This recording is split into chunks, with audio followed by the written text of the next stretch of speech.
All right, we are coming up on 8 o'clock. Well, a little past it, but I had to get my socials out. Anyway, we are getting ready to start a new book tonight.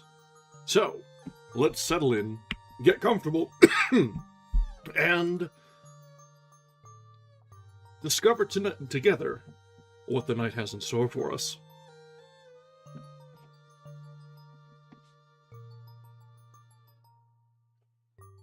Welcome back. Welcome. Tonight is the first night as we start reading a new book. Something that was brought to my attention that we have been sorely remiss. We've read several detective stories now. We've seen Sherlock Holmes. We've seen Agatha Christie's bevy of characters. We've seen the hard-boiled escapades of a down-on-his-luck gumshoe in The Maltese Falcon. But we haven't really seen things from the other side of the mirror. So, tonight, we're going to be following the escapades and adventures of one of the finest to have ever been put to pen, and take up the dastardly side of things. The fantastic, the extraordinary Arsène Lupin. Also, as adapted by and adopted by popular anime and manga, the grandfather of Lupin III. Yeah, so, this should be fun, because we all know Lupin is a lot of fun. He's slick. He's... Well, if nothing else, it does mean I'm getting a little bit... Well, I won't say I'm getting better, but I'm hopefully getting less terrible.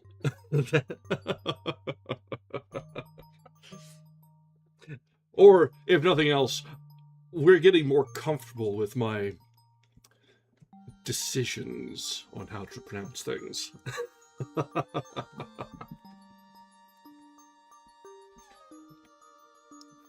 Zoe, I do need to... Yes, hello.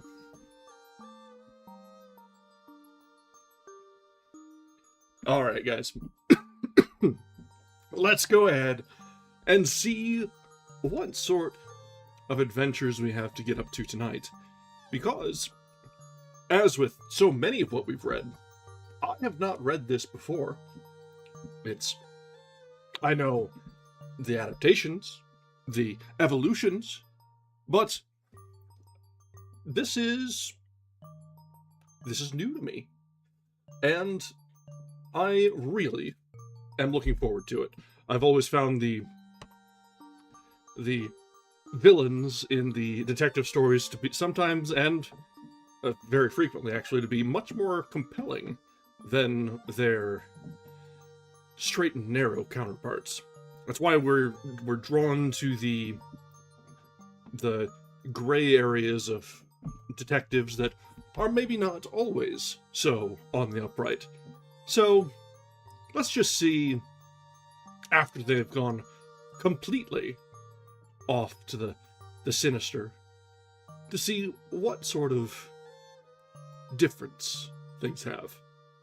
We'll be following along and seeing whether or not they can avoid leaving clues, or intentionally leave clues for their counterparts to find. So, let's dive in together and see what we have before us.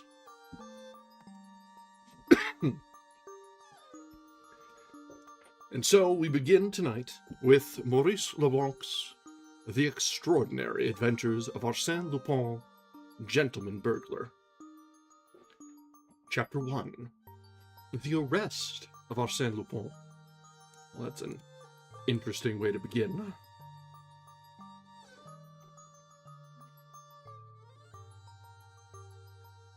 It was a strange ending to a voyage that had commenced in a most auspicious manner.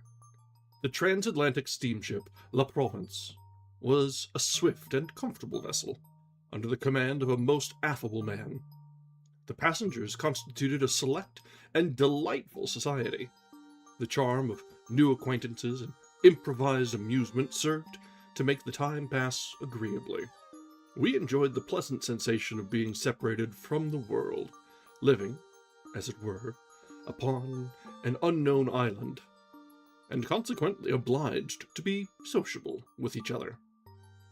Have you ever stopped to consider how much originality and spontaneity emanate from these various individuals who, on the preceding evening, did not even know each other, and who are now, for several days, condemned to lead a life of extreme intimacy, jointly defying the anger of the ocean, the terrible onslaught of the waves, the violence of the tempest, and the agonizing monotony of the calm and sleepy water?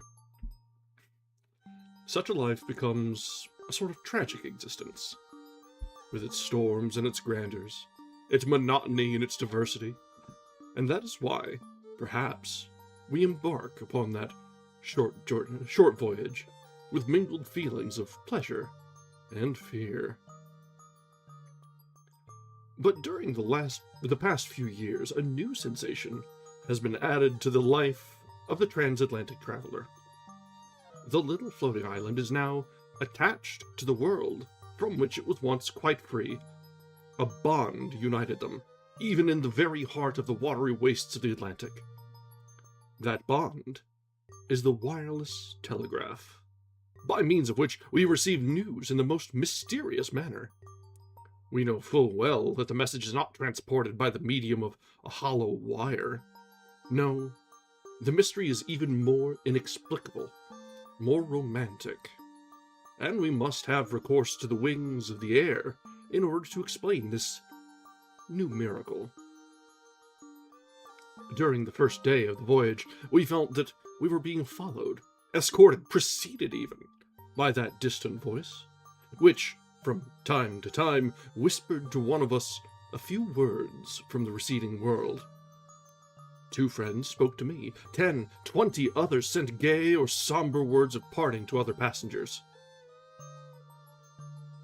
A quick aside. So this was written in 1905, and I find the mirror that we have going on absolutely fantastic, as they're wondering about the miracle of the wireless telegram.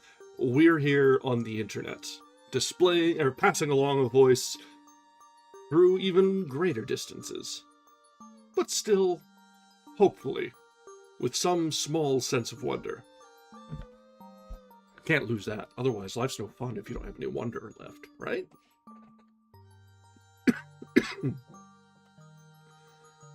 On the second day, at a distance of 500 miles from the French coast, in the midst of a violent storm, we received the following message by means of the wireless telegraph. Arsène Lupin is on your vessel. First cabin. Blonde hair, wound, right forearm. Traveling alone under the name of R. At that moment, a terrible flash of lightning rent the stormy skies. The electric waves were interrupted. The remainder of the dispatch never reached us. Of the name under which Arsène Lupin was concealing himself, we knew only the initial.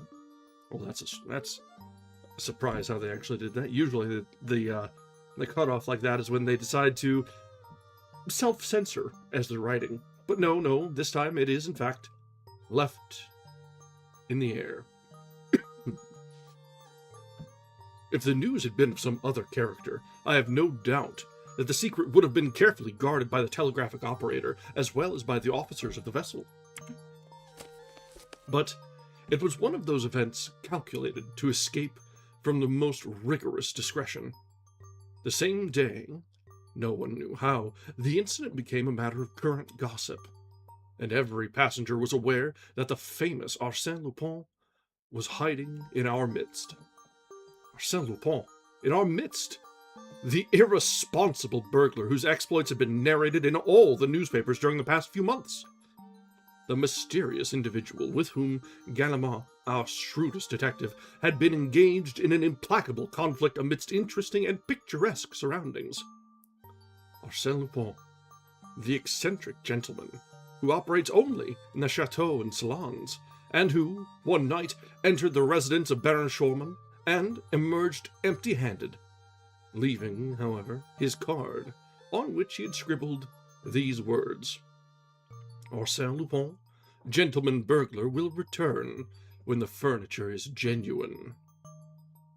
Arsène Lupin, the man of 1,000 disguises, in turn a chauffeur, detective, bookmaker, Russian physician, Spanish bullfighter, commercial traveler, robust youth, or decrepit old man.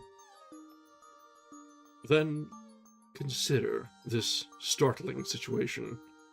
Arsène Lupin was wandering about within the limited bounds of a transatlantic steamer, in that very small corner of the world, in that dining saloon, in that smoking room, in that music room. Arsène Lupin was, perhaps, this gentleman, or that one, my neighbor at the table, the sharer of my stateroom. "And this condition of affairs will last for 5 days!" exclaimed Miss Molly Underdown the next morning. "It is unbearable! I hope he will be arrested." Then, addressing me, she added, "And you, Monsieur d'Andrézy, you are on intimate terms with the captain. Surely you know something." I should have been delighted had I possessed any information that would interest Miss Nelly. She was one of those magnificent creatures who inevitably attract attention in every assembly. Wealth and beauty form an irresistible combination, and Nelly possessed both. Educated in Paris under the care of a French mother, she was now going to visit her father, the millionaire Underdown of Chicago. She was accompanied by one of her friends, Lady Gerland.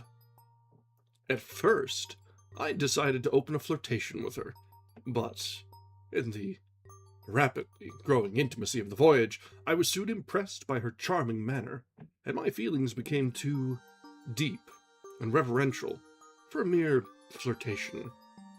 Moreover, she accepted my attentions with a certain degree of favor. She condescended to laugh at my witticisms and display an interest in my stories. Yet I felt that I had a rival in the person of a young man with quiet and refined tastes, and it struck me at times that she preferred his taciturn humor to my Parisian frivolity. He formed one in the circle of admirers that surrounded Miss Nelly at the time she addressed to me the foregoing question. We were all comfortably seated in our deck chairs. The storm of the preceding evening had cleared the sky. The weather was now delightful. "I have no definite knowledge, mademoiselle," I replied, "but cannot we ourselves investigate the mystery quite as well as the detective Ganimard, the personal enemy of Arsène Lupin?" Oh, you are progressing very fast, monsieur." "Not at all, mademoiselle. In the first place, let me ask, do you find the problem a complicated one?" "Very complicated." "Have you forgotten the key we hold for the solution to the problem?" "What key?" "In the first place, Lupin calls himself Monsieur R." "Rather vague information," she replied. "Secondly, he is traveling alone." "Does that help you?" she asked. "Thirdly, he is blonde." "Well?" "Then we have only to peruse the passenger list and proceed by process of elimination." I had that list in my pocket. I took it out and glanced through it. Then I remarked,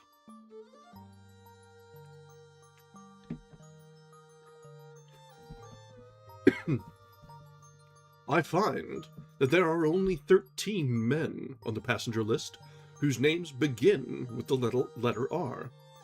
"Only 13? "Yes, in the first cabin. And of those 13, I find that 9 of them are accompanied by women, children, or servants. That leaves only 4 who are traveling alone. First, The Marquis de Ravadan. Secretary to the American ambassador, interrupted Miss Nelly. I know him. Major Rawson, I continued. He is my uncle, someone said. Monsieur Revolta. Here! Exclaimed an Italian, whose face was concealed beneath a heavy black beard. Miss Nelly burst into laughter and exclaimed, That gentleman can scarcely be called a blonde. Very well, then, I said. We are forced to the conclusion that the guilty party is the last one on the list. What is his name? Monsieur Rosaine. Does anyone know him? No one answered. But Miss Nelly turned to the taciturn young man, whose attentions to her had annoyed me, and said, Well, Monsieur Rosaine, why do you not answer? All eyes were now turned upon him. He was a blonde. I must confess that I myself felt a shock of surprise, and the profound silence that followed her question indicated that the others present also viewed the situation with a feeling of sudden alarm. However, the idea was an absurd one, because the gentleman in question presented an air of the most perfect innocence. Why do I not answer? He said. Because, considering my name, my position as a solitary traveler, and the color of my hair, I have already reached the same conclusion, and now think that I should be arrested. He presented a strange appearance as he uttered these words. His thin lips were drawn closer than usual, and his face was ghastly pale, whilst his eyes were streaked with blood. Of course he was joking, yet his appearance and attitude impressed us strangely. But you have not the wound, said Miss Nelly naively. That is true, he replied. I lack the wound. Then he pulled up his sleeve, removing his cuff, and showed us his arm. But that action did not deceive me. He had shown us his left arm, and I was on the point of calling his attention to the fact when another incident diverted our attention.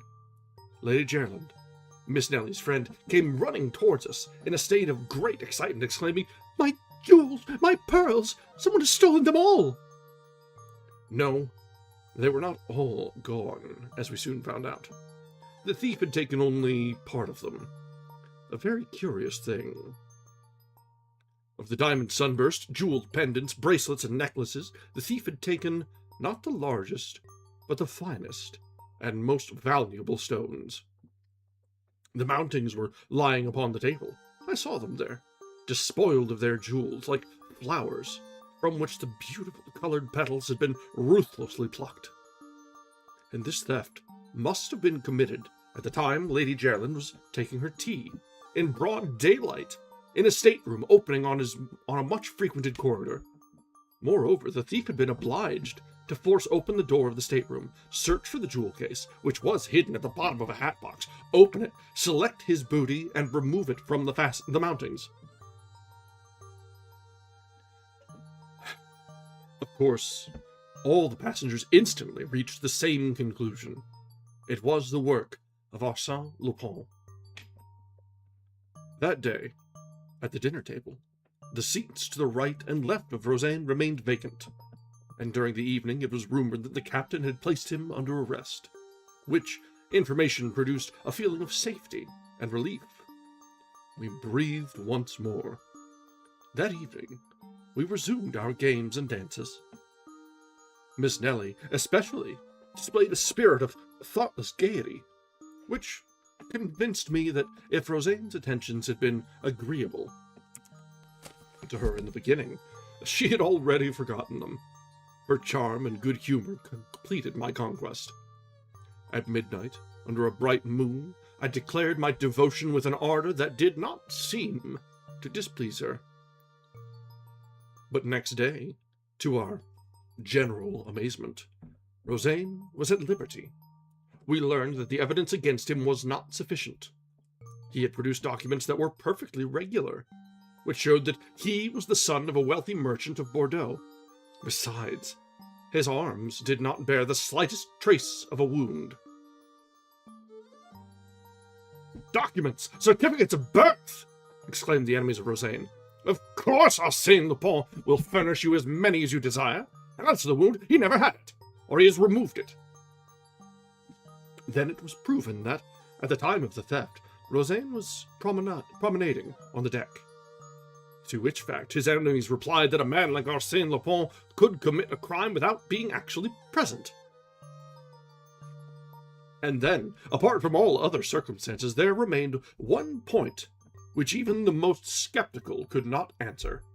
Who, except Rosaine, was traveling alone, was a blonde, and bore a name beginning with R? To whom did the telegram point, if it were not Rosaine? And when Rosaine, a few minutes before breakfast, came boldly toward our group, Miss Nellie and Miss Gerland arose and walked away. An hour later, a manuscript circular was passed from hand to hand amongst the sailors, the stewards, and the passengers of all classes.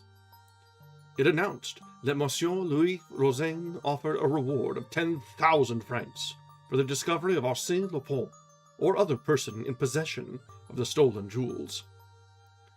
"And if no one assists me, I will unmask the scoundrel myself," declared Rosaine.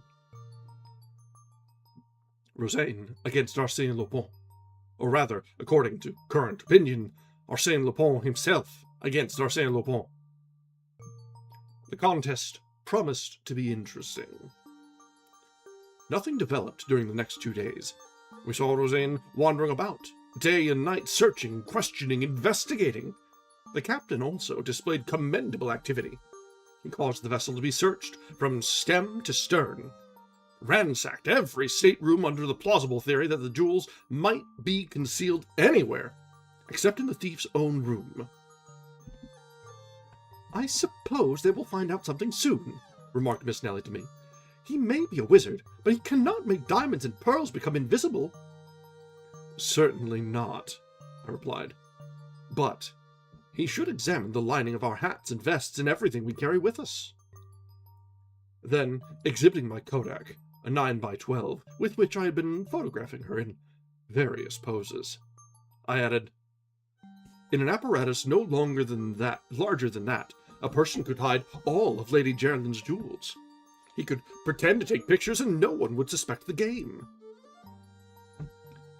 "But I have heard it said that every thief leaves some clue behind him."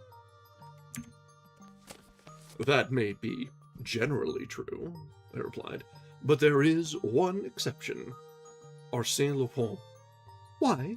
"Because he concentrates his thoughts not only on the theft, but on all the circumstances connected with it that could serve as a clue to his identity."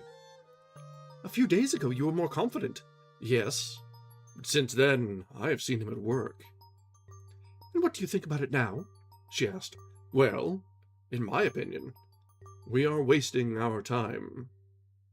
And, as a matter of fact, the investigation had produced no result. But in the meantime, the captain's watch had been stolen. He was furious. He quickened his efforts and watched Rosaine more closely than before. But on the following day, the watch was found in the second officer's collar box. This incident caused considerable astonishment, and displayed the humorous side of Arsène Lupin, burglar though he was, but dilettante as well. He combined business with pleasure.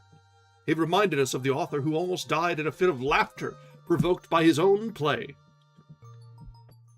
Certainly, he was an artist in his particular line of work, and whenever I saw Rosaine gloomy and reserved and thought of the double role that he was playing, I accorded him a certain measure of admiration. On the following evening, the officer on deck duty heard groans emanating from the darkest corner of the ship. He approached and found a man lying there, his head enveloped in a thick gray scarf, and his hands tied together with a heavy cord. It was Rosaine. He had been assaulted, thrown down, and robbed. A card pinned to his coat bore these words: "Arsène Lupin accepts with pleasure the 10,000 francs offered by Monsieur Rosaine." As a matter of fact, the stolen pocketbook contained 20,000 francs. Of course, Some accused the unfortunate man of having simulated this attack on himself. But apart from the fact that he could not have bound himself in that manner, it was established that the writing on the card was entirely different from that of Rosaine, but, on the contrary, resembled the handwriting of Arsène Lupin, as it was reproduced in an old newspaper found on board.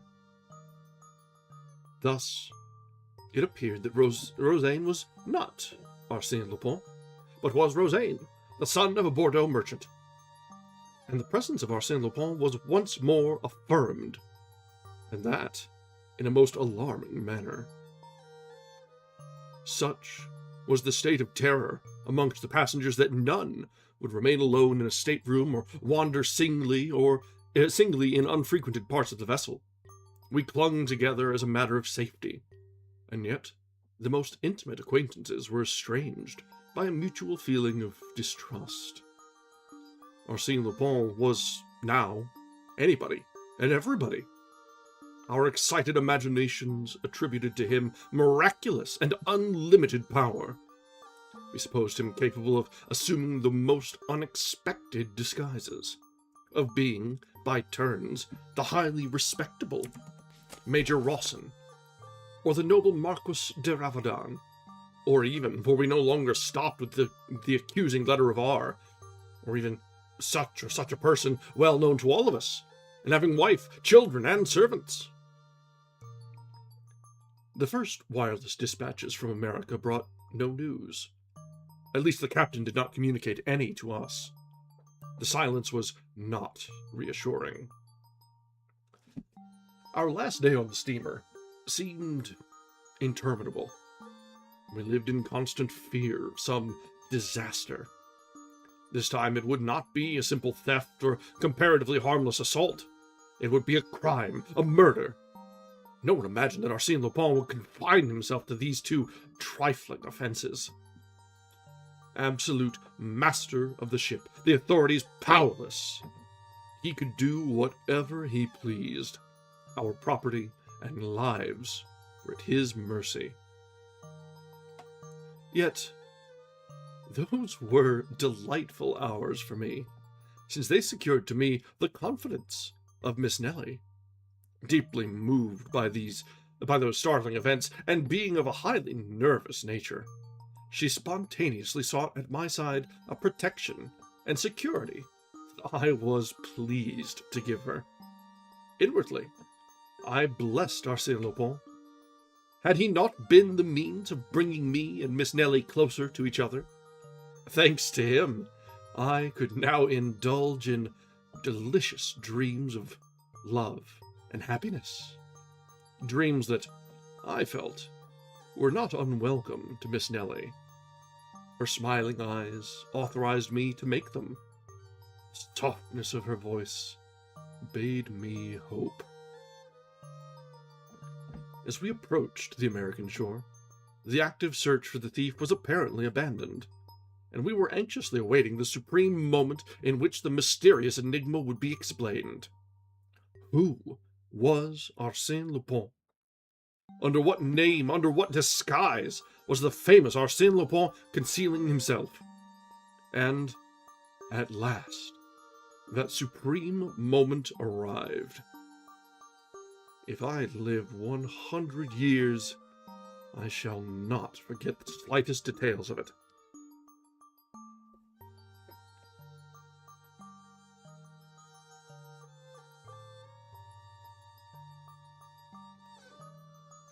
"How pale you are, Miss Nelly," I said to my companion, as she leaned upon my arm, almost fainting. "And you," she replied. "Ah, you are so changed." "Just think. This is a most exciting moment. And I am delighted to spend it with you, Miss Nelly. I hope that your memory will sometimes revert." But she was not listening. She was nervous and excited. The gangway was placed in position, but before we could use it, the uniformed customs officers came on board. Miss Nelly murmured, "I shouldn't be surprised to hear that Arsène Lupin escaped from the vessel during the voyage." Perhaps he preferred death to dishonor, and plunged into the Atlantic rather than be arrested. "Oh, do not laugh," she said. Suddenly, I started, and in answer to her question I said, "Do you see that little old man standing at the bottom of the gangway? With an umbrella and an olive green coat?" "It is Ganimard." "Ganimard?" "Yes, the celebrated detective who was sworn to capture Arsène Lupin. Ah, I can understand now why we did not receive any news from this side of the Atlantic. Ganimard was here, and he always keeps his business secret." "Then you think he will arrest Arsène Lupin?" "Who can tell? The unexpected always happens when Arsène Lupin is concerned in the affair." "Oh!" she exclaimed, with that morbid curiosity peculiar to women. "I should like to see him arrested." "You will have to be patient. No doubt, Arsène Lupin has already seen his enemy, and will not be in a hurry to leave the steamer." The passengers were now leaving the steamer, leaning on his umbrella with an air of careless indifference. Ganimard appeared to be paying no attention to the crowd that was hurrying down the gangway. The Marquis de Ravedal, Major Rawson, the Italian Rivolta, and many others had already left the vessel before Rosaine appeared. Poor Rosaine. "Perhaps it is he after all," said Miss Nelly to me. "What do you think?" "I think it would be very interesting to have Ganimard and Rosaine in the same picture. You take the camera. I'm loaded down." I gave her the camera, but too late for her to use it. Rosaine was already passing the detective. An American officer, standing behind Ganimard, leaned forward and whispered in his ear. The French detective shrugged his shoulders, and Rosaine passed on. Then, my God, who was Arsène Lupin? "Yes," said Miss Nelly aloud. "Who can it be?" Not more than 20 people now remained on board. She scrutinized them one by one, fearful that Arsène Lupin was not amongst them.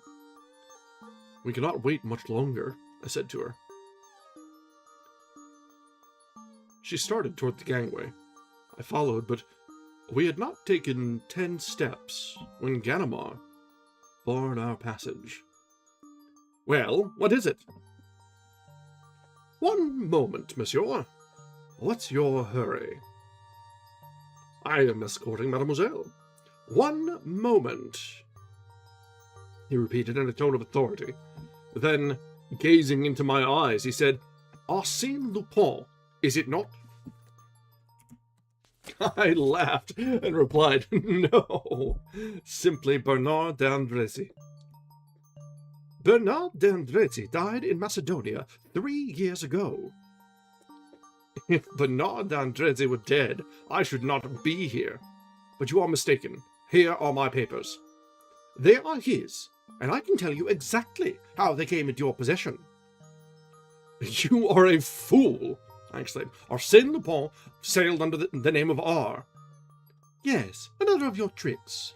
A false scent that deceived them at Havre. You play a good game, my boy, but this time luck is against you." I hesitated a moment. Then he hit me a sharp blow on the right arm, which caused me to utter a cry of pain. He had struck the wound, yet unhealed, referred to in the telegram. I was obliged to surrender. There was no alternative.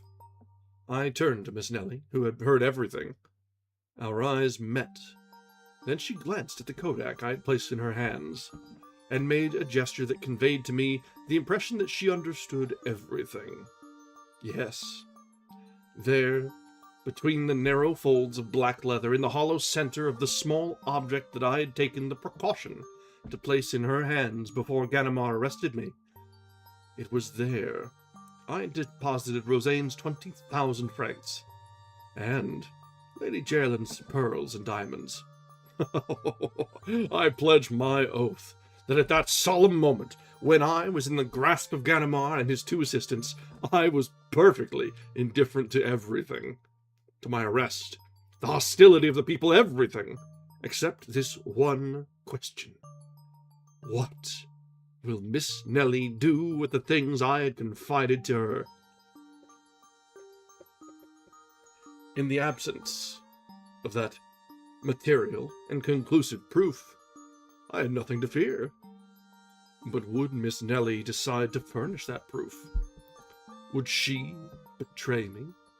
Would she act the part of an enemy who cannot forgive, or that of a woman whose scorn is softened by feelings of indulgence and involuntary sympathy?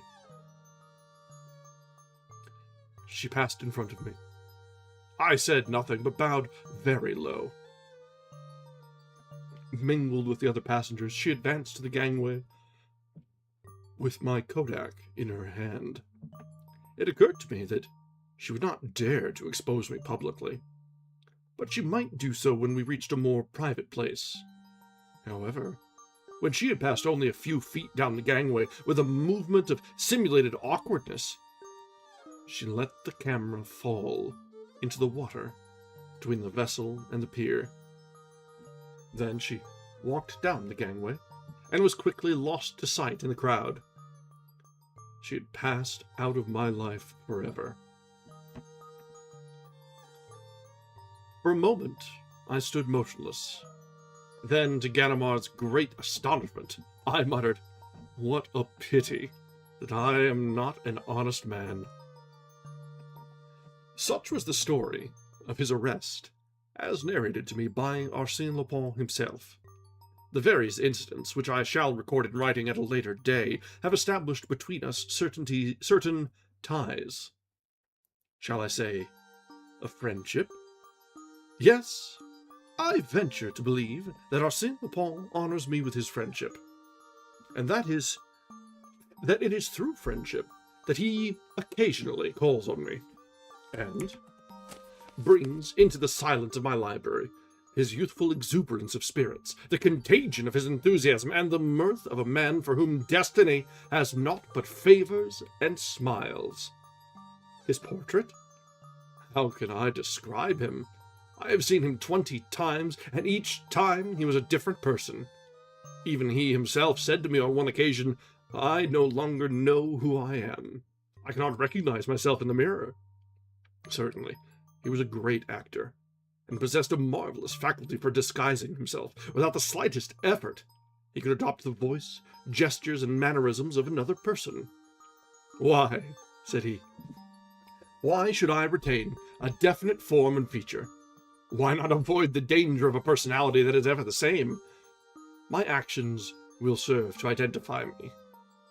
Then he added, with a touch of pride, "So much the better, if no one can ever say with absolute certainty, 'There's Arsène Lupin.' The essential point is that the public may be able to refer to my work and say without fear of mistake, 'Arsène Lupin did that.'"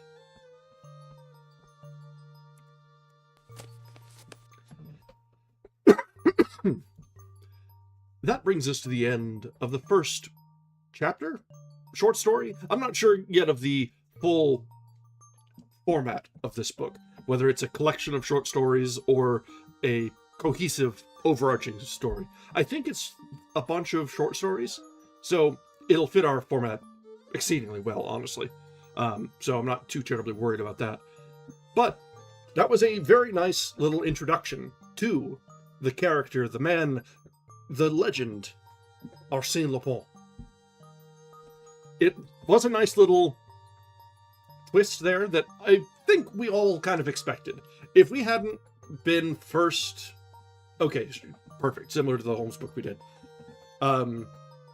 If we hadn't first been exposed to the idea of an untrustworthy narrator by Dame Christie, I think the twist may have worked a little bit better in that first short story, although there were a few hints here and there, and in general, just the vibe that we had was, yeah, we knew how that was going to shake out. But it was still well executed. It certainly was. Alright, let's go ahead and get started with the second story here. This one is a little bit longer, so we'll definitely have to take a short break in the middle of it for our usual stepping aside, and then we'll see where we end by the end of it, if we have time for a third story tonight. I think we should, but we'll take nothing for granted.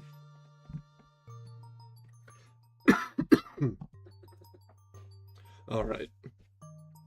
The second chapter. Arsène Lupin in prison.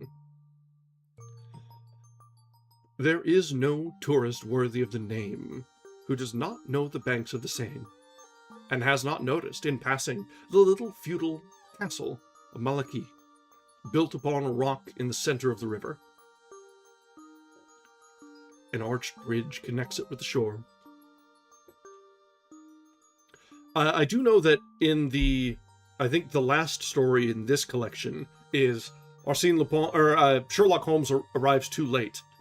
So, even from the very beginning, because I think this is the first, the first collection of stories of Arsène Lupin.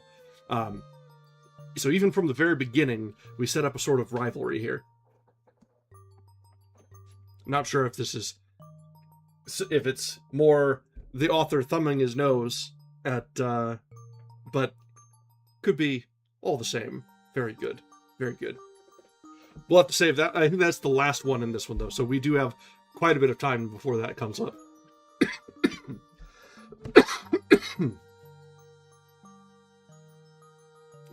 An arched bridge connects it with the shore. All around it, the calm waters of the great river play peacefully amongst the reeds, and the wagtails flutter over the moist crests of the stones. The history of the Malaquis Castle is stormy, like its name, harsh like its outlines. It has passed through a long series of combats, sieges, assaults, rapines, and massacres. A recital of the crimes that have been committed there would cause the stoutest heart to tremble. There are many mysterious legends connected with the castle, and they tell us of a famous subterranean tunnel that formerly led to the Abbey of Humier, and the manor of Agnes Sorel, mistress of Charles VII.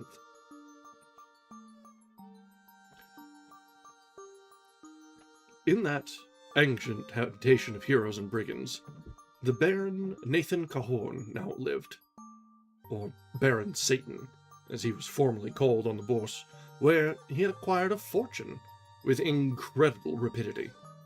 The lords of Malaquis, absolutely ruined, had been obliged to sell the ancient castle at a great sacrifice. It contained an admirable collection of furniture, pictures, wood carvings, and faience. The Baron lived there alone, attended by 3 old servants.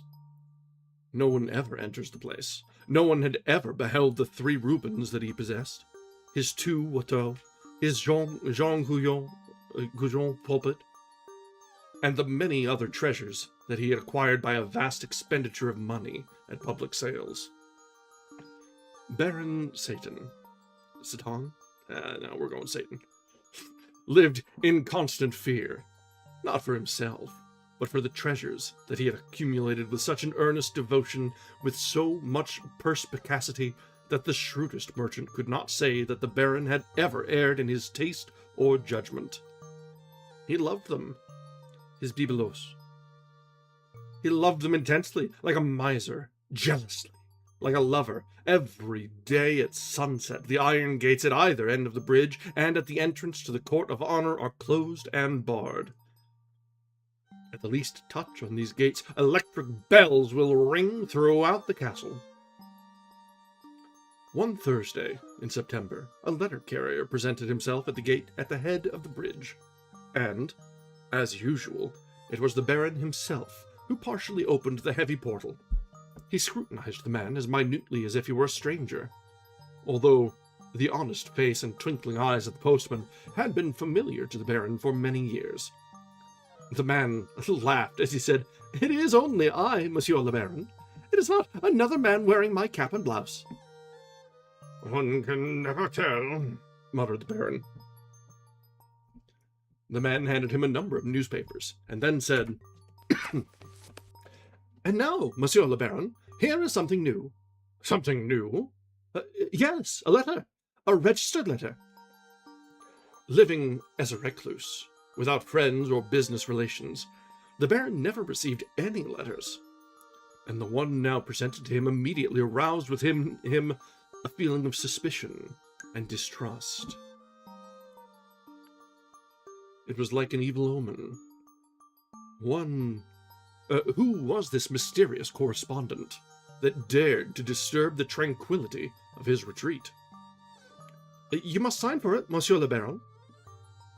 He signed, then took the letter, waited until the postman had disappeared beyond the bend in the road, and, after walking nervously to and fro for a few minutes, he leaned against the parapet of the bridge and opened the envelope. It contained a sheet of paper bearing this heading: Prison de la Santé, Paris. He looked at the signature, Arsène Lupin. Then he read, Monsieur le Baron, there is in the gallery in your castle a picture of Philippe de Champagne, of exquisite finish, which pleases me beyond measure. Your Rubens are also to my taste, as well as your smallest Watteau. In the salon to the right I have noticed the Louis XIII cadence table, the tapestries of Beauvais, the Empire guerdon signed Jacob, and the Renaissance chest. In the salon to the left, all the cabinet full of jewels and miniatures. For the present, I will content myself with those articles that can be conveniently removed. I will therefore ask you to pack them carefully and ship them to me, charges prepaid, to the station at Batignolles, within 8 days. Otherwise, I shall be obliged to remove them myself during the night of the 27th of September. But, under those circumstances, I shall not content myself with the articles above mentioned. Accept my apologies for any inconvenience I may cause you, and believe me to be your humble servant, Arsène Lupin. P.S. Do not send the largest Watteau. Although you paid 30,000 francs for it, it is only a copy, the original having been burned under the Directory by Barras during a night of debauchery. Consult the memoirs of Guérin. I do not care for the Louis XV chatelaine, as I doubt its authenticity. That letter completely upset the Baron. Had it borne any other signature, it would have been greatly alarmed. But signed by Arsène Lupin? As an habitual reader of the newspapers, he was versed in the history of recent crimes, and was therefore well acquainted with the exploits of the mysterious burglar. Of course, he knew that Lupin had been arrested in America by his enemy Ganimard, and was at present incarcerated in the prison de la Santé. De la Santé? Santé? Yeah, de la Santé. But he knew also that any miracle might be expected from Arsène Lupin. Moreover, that exact knowledge of the castle, the location of the pictures and furniture, gave the affair an alarming aspect. How could he have acquired that information concerning things that no one had ever seen? The Baron raised his eyes and contemplated the stern outlines of the castle, its steep, rocky pedestal, the depth of the surrounding water, and shrugged his shoulders. Certainly, there was no danger. No one in the world could force an entrance to the sanctuary that contained his priceless treasures. No one, perhaps, but Arsène Lupin. For him, gates, walls, and drawbridges did not exist. What use were the most formidable obstacles or the most careful precautions, if Arsène Lupin had decided to effect an entrance? That evening, he wrote to the procurer of the Republic at Rouen, and he enclosed the threatening letter and solicited aid and protection. The reply came at once to the effect that Arsène Lupin was in custody in the prison de la Santé, under close surveillance, with no opportunity to write such a letter, which was, no doubt, the work of some impostor. But, as an act of precaution, the procurer had submitted the letter to an expert in handwriting, who declared that, in spite of certain resemblances, the writing was not that of the prisoner. But the words, "in spite of certain resemblances," caught the attention of the Baron. In them, he read the possibility of a doubt, which appeared to him quite sufficient to warrant the intervention of the law. His fears increased. He read Lupin's letter over and over again. I shall be obliged to remove them myself. And then there was the fixed date, the night of the 27th of September. To confide in his servants was a proceeding repugnant to his nature. But now, for the first time in many years, he experienced the necessity of seeking counsel with someone. Abandoned by the legal official of his own district, and feeling unable to defend himself with his own resources, he was on the point of going to Paris to engage the services of a detective. 2 days passed. On the third day, he was filled with hope and joy as he read the following item in the Réveil des Colibets, a newspaper published in a neighboring town. We have the pleasure...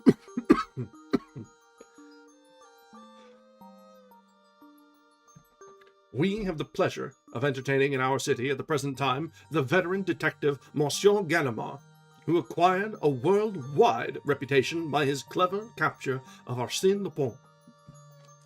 He has come here for rest and recreation, and, being an enthusiastic fisherman, he threatens to capture all the fish in our river.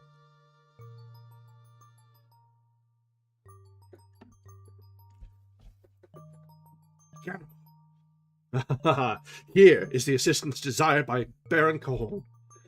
Who could baffle the schemes of Arsène Lupin better than Ganimard?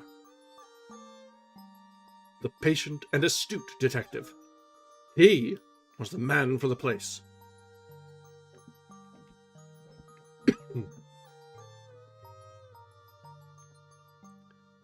The Baron did not hesitate. The town of Caudebec was only 6 kilometers from the castle.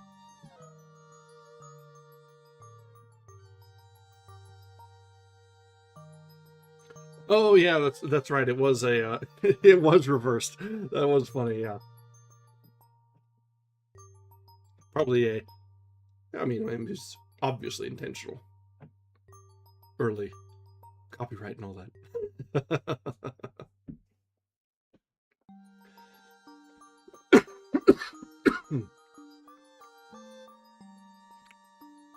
The Baron did not hesitate. The town of Caudebec was only 6 kilometers from the castle, a short distance to a man whose step was accelerated by the hope of safety.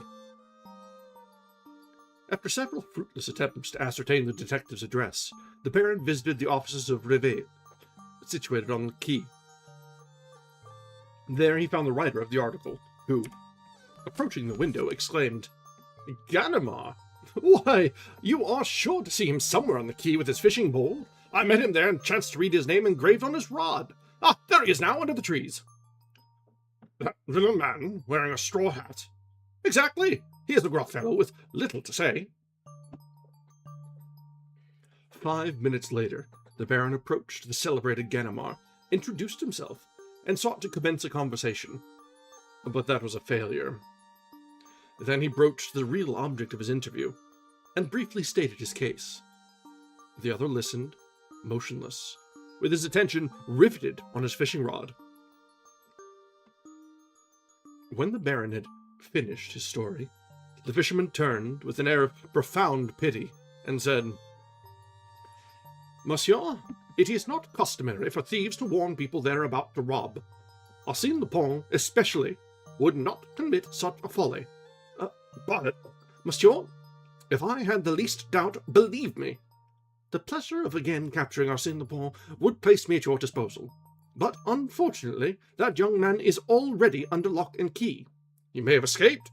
No one ever escaped from l'assault. But he no more than any other. Yet, well, if he escapes, so much the better. I will catch him again. Meanwhile, you go home and sleep soundly. That will do for the present. You frighten the fish."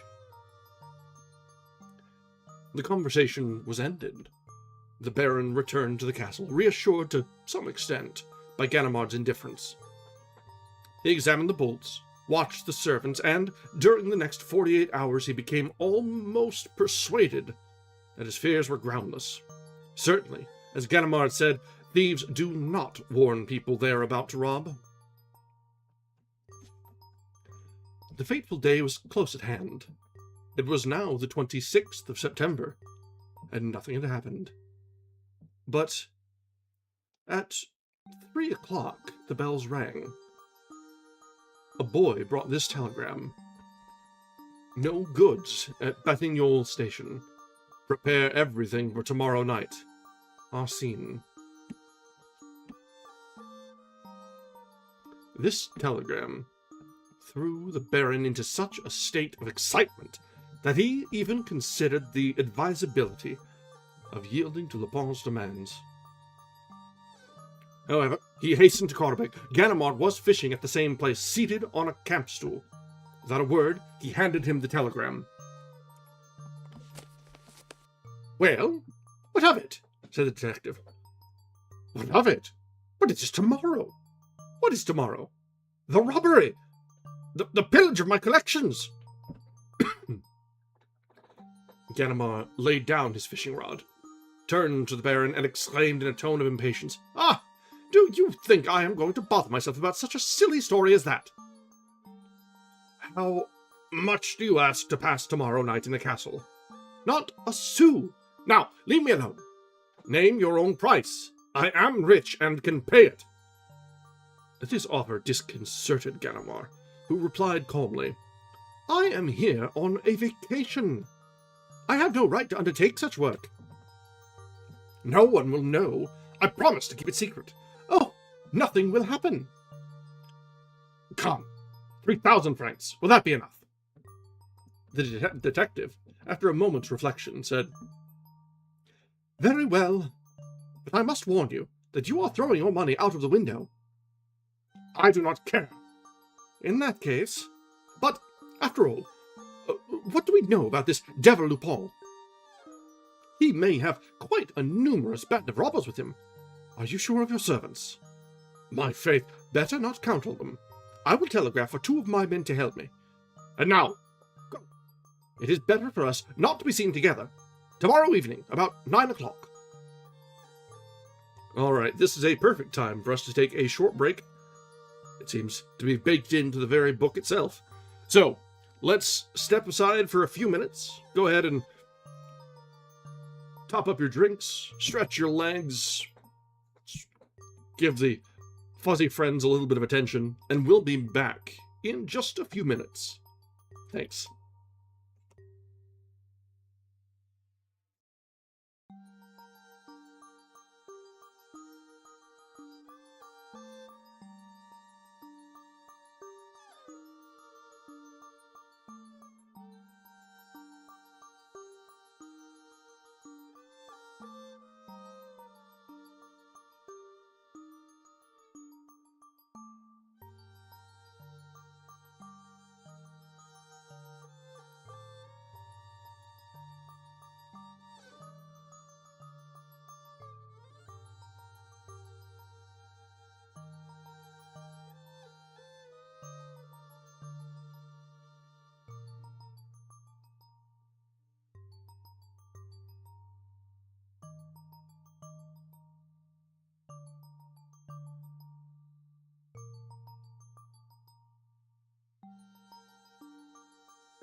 All right, we are back. Let's shift back to our little reading nook.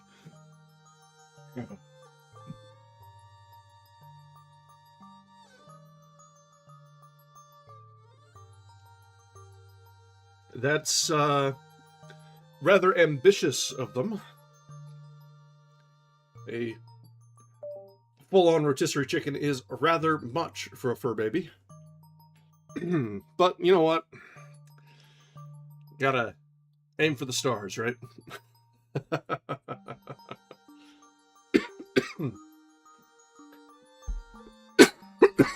Jeez. I will eventually be rid of this cough. Eventually. Alright, so let's get back into it. We've got a lot of... Well, it's already been interesting so far. In our first short story, we saw Lupin, playing at being the narrator and being caught. But how much of that was intentional? How much of it was just trying to make some arrangements for a little bit of spice in his life? And so we have now this second short story where, presumably, Lupin is incarcerated, but still up to his rascally ways. And the target is trying, or has has enlisted the help of the detective who apprehended Leblanc. So, let's see how this plays out, because the fateful night is quickly coming about.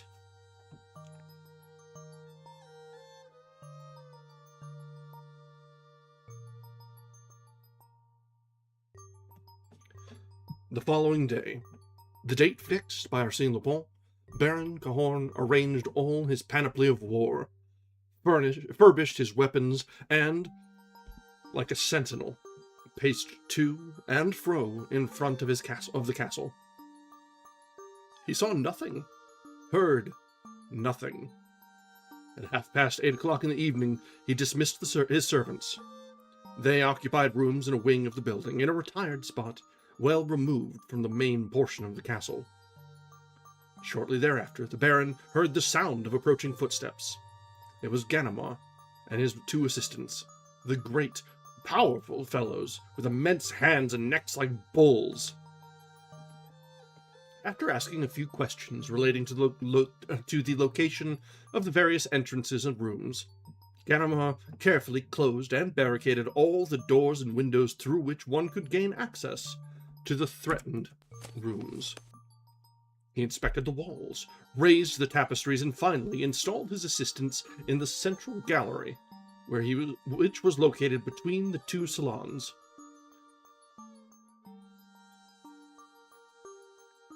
No nonsense. We are not here to sleep. At the slightest sound, open the windows of the court and call me. Pay attention also to the waterside. 10 meters of perpendicular rock is no obstacle to those devils.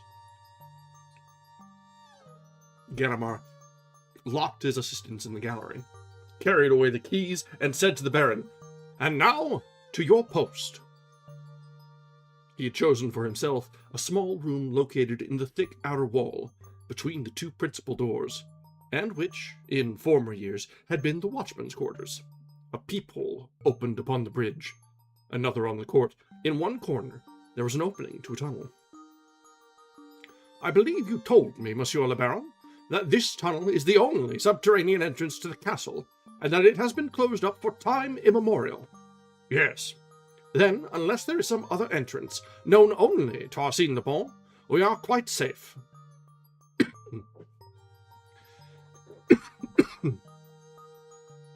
He placed 3 chairs together, stretched himself upon them, lighted his pipe, and sighed.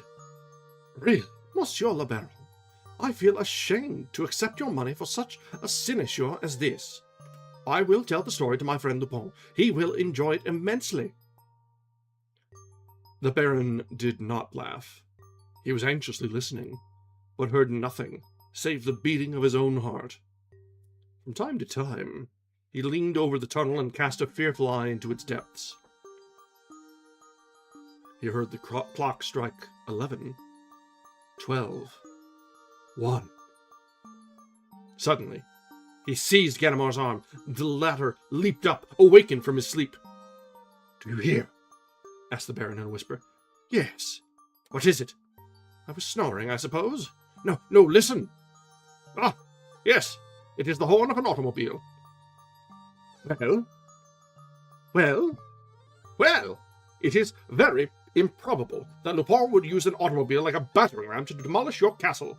Come, Monsieur le Baron, return to your post. I am going to sleep. Good night."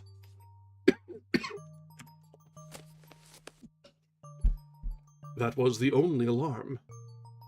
Ganimard resumed his interrupted slumbers, and the Baron heard nothing except the regular snoring of his companion. At break of day, they left the room. The castle was enveloped in a profound calm. It was a peaceful dawn, on the bosom of a tranquil river. They mounted the stairs, Cahorn radiant with joy, Ganimard calm as usual. They heard no sound. They saw nothing to arouse suspicion. "What did I tell you, Monsieur le Baron? Really, I should not have accepted your offer. I am ashamed."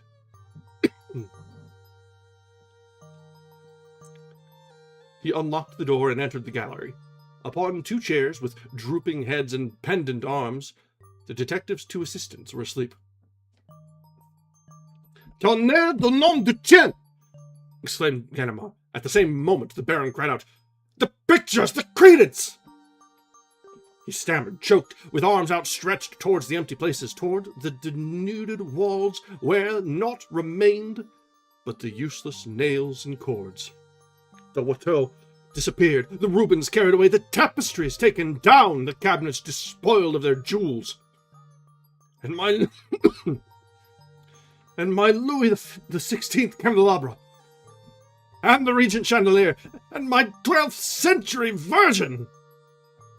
He ran from one spot to another, in wildest despair. He recalled the purchase price of each article, added up the figures, counted his losses pell-mell. In confused words and unfinished phrases, he stamped with rage, he groaned with grief, he acted like a ruined man whose only hope is suicide. If anything could have consoled him, it would have been the stupefaction displayed by Ganimard. The famous detective did not move. He appeared to be petrified. He examined the room in a listless manner. The windows closed. The locks on the doors intact.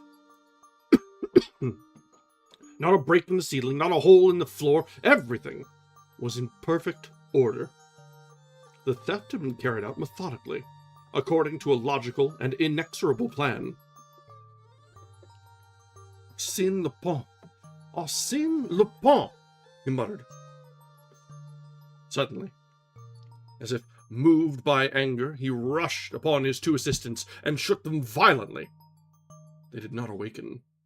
"The devil!" he cried. "Can it be possible?" He leaned over them, and in turn examined them closely. They were asleep, but their response was unnatural. "They have been drugged," he said to the Baron. "By whom?" "By him, of course, or his men under his discretion. That work bears his stamp." "In that case, I am lost. Nothing can be done." "Nothing," assented Ganimard. "It is dreadful. It is monstrous. Not a complaint. Good will that do? Oh, it is well to try it. The law has some resources." "The law? Bah! It is useless. You represent the law, and at this moment when you should be looking for a clue and trying to discover something, you do not even stir." "Discover something with Arsène Lupin? Why, my dear monsieur, Arsène Lupin never leaves any clue behind him. He leaves nothing to chance. Sometimes I think he put himself in my way and simply allowed me to arrest him in America. Then I must renounce my pictures. He's taken the gems of my collection. I would give a fortune to recover them. If there is no other way, let him name his own price." Ganimard regarded the Baron attentively, as he said, "Now, that is sensible. Will you stick to it?" "Yes, yes. But why?" "An idea that I have." "What is it?" "We will discuss it later, if the official examination does not succeed. But not one word about me, if you wish my assistance." He added between his teeth, "It is true, I have nothing to boast of in this affair." The assistants were gradually regaining consciousness, with the bewildered air of people who come out of an hypnotic sleep. They opened their eyes and looked about them in astonishment. Ganimard questioned them. They remembered nothing. "But you must have seen someone." "No." "Can't you remember?" "No, no." "Did you drink anything?" They considered a moment, and then one of them replied, "Yes, I drank a little water. Out of that carafe." "Yes, so did I," declared the other. Ganimard smelled and tasted it. It had no particular taste, and no odor. "Come," he said, "we are wasting our time here. One can't decide an Arsène Lupin problem in 5 minutes. But, mon bleu, I swear I will catch him again." The same day, a charge of burglary was duly performed by Baron Cahorn against Arsène Lupin, a prisoner in the prison de la Seine.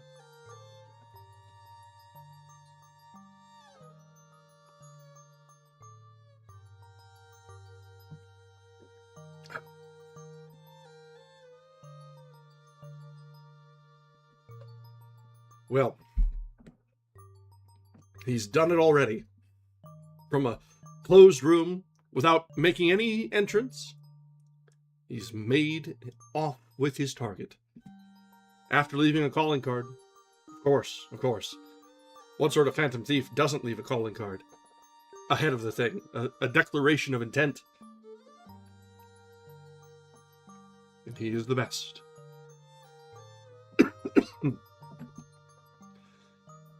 The Baron afterwards regretted making the charge against Lupin when he saw his castle delivered over to the gendarme, the procureur, the judge d'instruction, the newspaper reporters and photographers, and a throng of idle curiosity seekers. The affair soon became a topic of general discussion, and the name of Arsène Lupin excited the public imagination to such an extent that the newspapers filled their columns with the most fantastic stories of his exploits, which found ready credence amongst their readers. But the letter of Arsène Lupin that was published in the Echo de France, no one ever knew how the newspaper obtained it, that letter, in which Baron Cahorn was impudently warned of the coming theft, caused considerable excitement. The most fabulous theories were advanced. Some recalled the existence of the famous subterranean tunnels. And that was the line of research pursued by the officers of the law, who searched the house from top to bottom, questioned every stone, studied every wainscoting, and the chimneys, the window frames, and the girders in the ceilings. By the light of torches they examined the immense cellars where the lords of Malaquis were wont to store their munitions and provisions. They sounded the rocky foundation to its very center. But it was all in vain. They discovered no trace of a subterranean tunnel. No secret passage existed. But the eager public declared that the pictures and furniture could not vanish like so many ghosts. They are substantial, material things and require doors and windows for their exits and their entrances. And so do the people that remove them. Who were those people? How did they gain access to the castle? And how did they leave it? The police officers of Rouen, convinced of their own impotence, solicited the assistance of the Parisian detective force. Monsieur Dudois, chief of the Surete, sent the best sleuths of the Iron Brigade. He himself spent 48 hours at the castle, but met with no success. Then he sent for Ganimard, whose past services had proved so useful when all else failed. Ganimard listened, in silence, to the instructions of his superior. Then, shaking his head, he said, "In my opinion, it is useless to ransack the castle. The solution of the problem lies elsewhere." "Where, then?" "With Arsène Lupin." "With Arsène Lupin? To support that theory, we must admit his intervention." "I do admit it. In fact, I consider it quite certain." "Come, Ganimard, this is absurd. Arsène Lupin is in prison." "I grant you that Arsène Lupin is in prison, closely guarded, but he must have fetters on his feet, manacles on his wrist, and gag in his mouth before I change my opinion." "Why so obstinate, Ganimard?" "Because Arsène Lupin is the only man in France of sufficient caliber to invent and carry out a scheme of that magnitude." "Mere words, Ganimard, but true ones. Look, what are they doing? Searching for subterranean passages, stones, swinging on pivots, and other nonsense of that kind? But Lupin doesn't employ such old-fashioned methods. He is a modern cracksman, right up to date." "And how would you proceed?" "I should ask your permission to spend an hour with him." "In his cell?" "Yes. During the return trip from America we became very friendly, and I venture to say that if he can give me any information without compromising himself, he will not hesitate to save me from incurring useless trouble." It was shortly after noon when Ganimard entered the cell of Arsène Lupin. The latter, who was lying on his bed, raised his head and uttered a cry of apparent joy. "Ha ha! This is a real surprise. My dear Ganimard, here!" Ganimard himself. "In my chosen retreat I have felt a desire for many things, but my fondest wish was to receive you here." "Very kind of you, I am sure." "Not at all. You know I hold you in the highest regard." "I am proud of it." "I have always said, Ganimard is our best detective. He is almost... Oh, you see how candid I am. He is almost as clever as Sherlock Holmes. But I am sorry that I cannot offer you anything better than this hard stool. And no refreshments, not even a glass of beer. Of course, you will excuse me, as I am here only temporarily." Ganimard smiled and accepted the preferred seat. Then the prisoner continued, "Mon Dieu, how pleased I am to see the face of an honest man. I am so tired of these devils of spies who come here 10 times a day to ransack my pockets and my cell to satisfy themselves, that I am not preparing to escape. The government is very solicitous on my account. It is quite right. Why so? I should be quite contented if they should allow me to live in my own quiet way." "On other people's money?" "Quite so. That would be so simple. But here, I am joking, and you are, no doubt, in a hurry. So, let us come to business, Ganimard. To what do I owe the honor of this visit?" "The Cahorn affair," declared Ganimard frankly. Wait one moment. You see, I've had so many affairs. First, let me fix in my mind the circumstances of this particular case. Yes, now I have it. The Cahorn affair. Malachi Castle, Seine-Inférieure, 2 Rubens, a Watteau, and a few trifling articles. Trifling? Ma foi! All that is of slight importance. But it suffices to know that the affair interests you.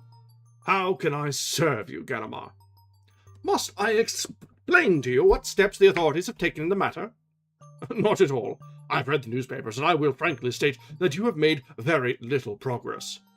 And that is the reason I have come to see you. I am entirely at your service.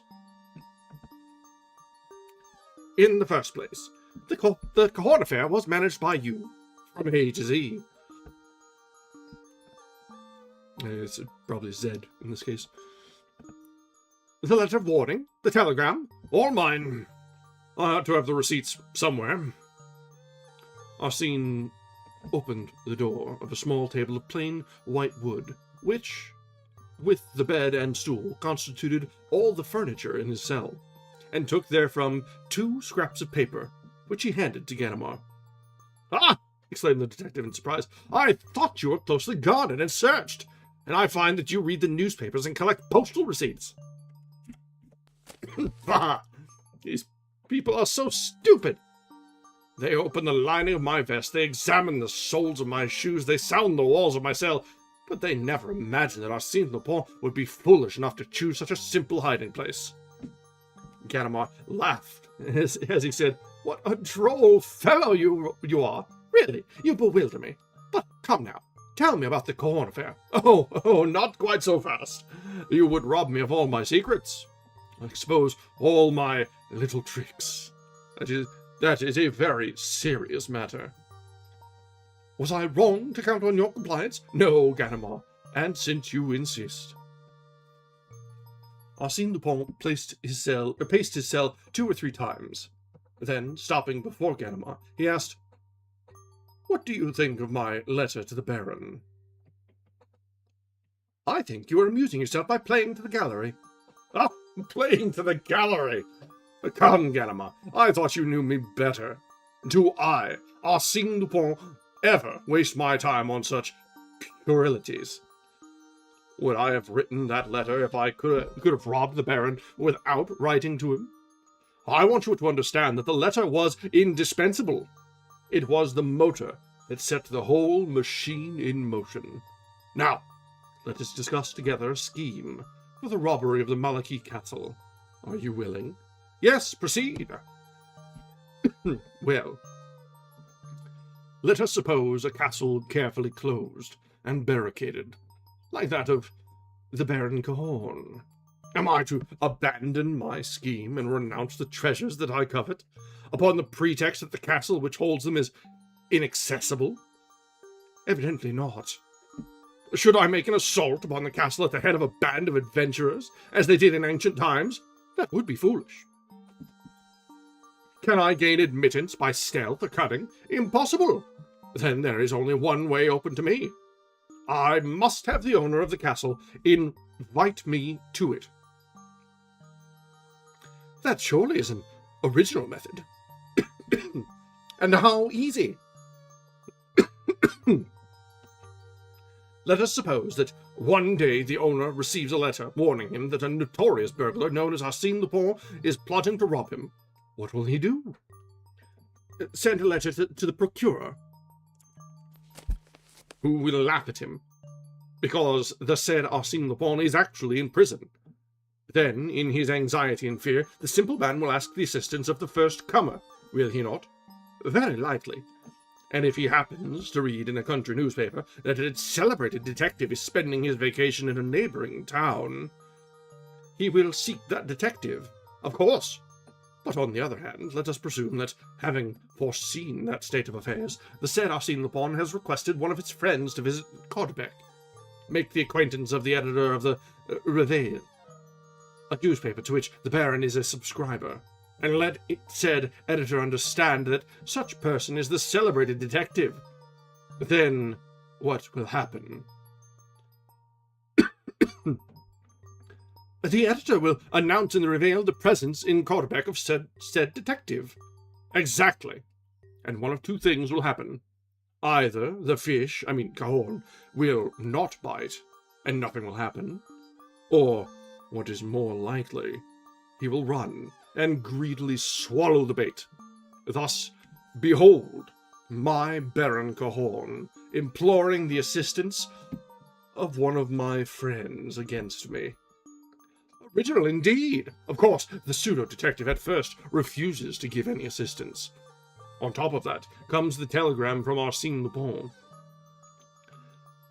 The frightened Baron rushes once more to my friend and offers him a definite sum of money for his services.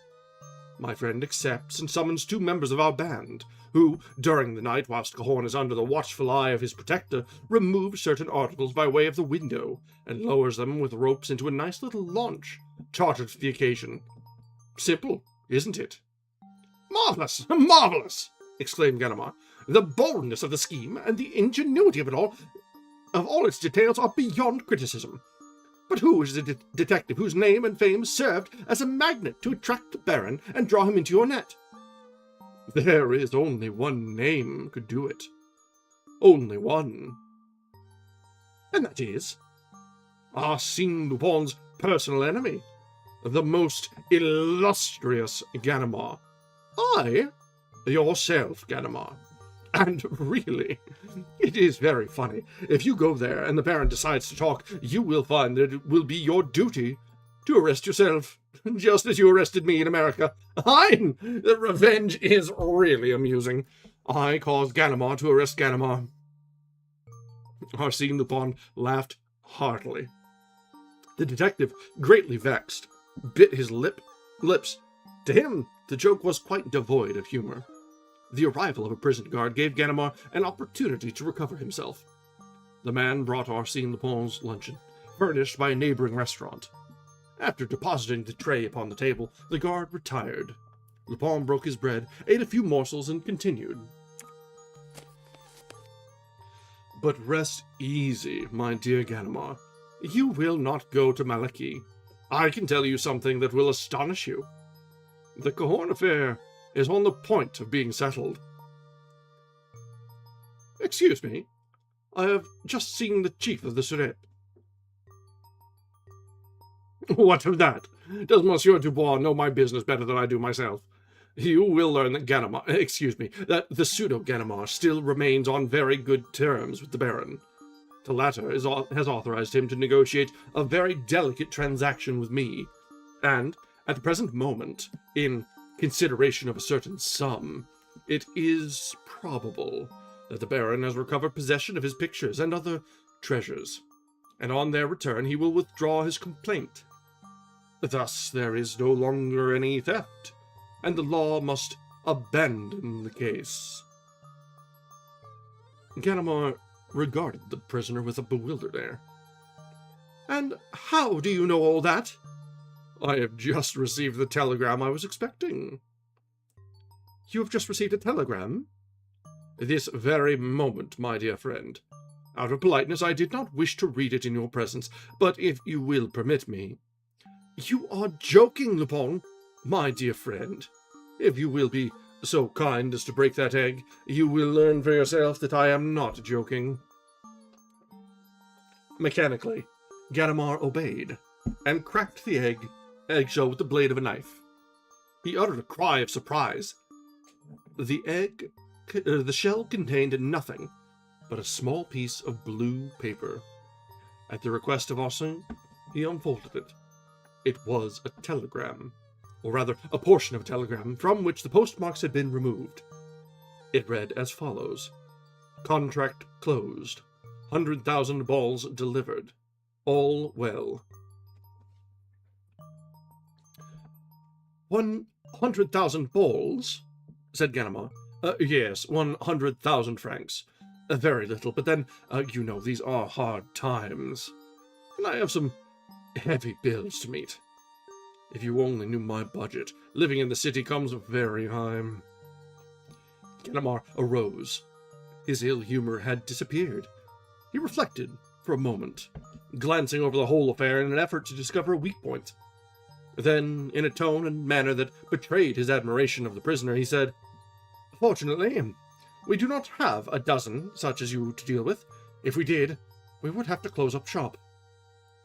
Arsène Lupin assumed a modest air as he replied, Bah! A person must have some diversion to occupy his leisure hours, especially when he is in prison. What? Exclaimed Ganimard. Your trial, your defense, the examination, isn't that sufficient to occupy your mind? No, because I have decided not to be present at my trial. Oh! Arsène Lupin repeated positively, I shall not be present at my trial. Really? Oh, my dear monsieur, do you suppose I am going to rot upon the wet straw? You insult me. Arsène Lupin remains in prison just as long as it pleases him, and not 1 minute more. Perhaps it would have been more prudent if you had avoided getting there, said the detective ironically. Ah, Monsieur jests. Monsieur must remember that he had the honor to effect my arrest. Know then, my worthy friend, that no one Not even you could have placed a hand upon me if a much more important event had not occupied my attention at that critical moment. You astonish me. A woman was looking at me, Ganimard, and I loved her. Do you fully understand what that means? To be under the eyes of a woman that one loves? I cared for nothing in the world but that. And that is why I am here. Permit me to say, you have been here a long time. In the first place, I wish to forget. Do not laugh, it was a delightful adventure, and it is still a tender memory. Besides, I have been suffering from neurasthenia. Life is so feverish these days that it is necessary to take the rest cure occasionally. I find this spot a sovereign remedy for my tired nerves. Arsène Lupin, you are not a bad fellow after all. Thank you, said Lupin. Ganimard, this is Friday. On Wednesday next at 4 o'clock in the afternoon, I will smoke my cigar at your house in the Rue Pergolese. Arsène Lupin, I will expect you. They shook hands like two old friends who valued each other at their true worth. Then the detective stepped to the door. Ganimard, what is it? Asked Ganimard as he turned back. You have forgotten your watch. My watch? Yes. It strayed into my pocket. He returned the watch, excusing himself. Pardon me. A bad habit. Because they've taken mine is no reason why I should take yours. Besides, I have a chronometer here that satisfies me fairly well. He took from the drawer a large gold watch and heavy chain. From whose pocket did that come? Asked Ganimard.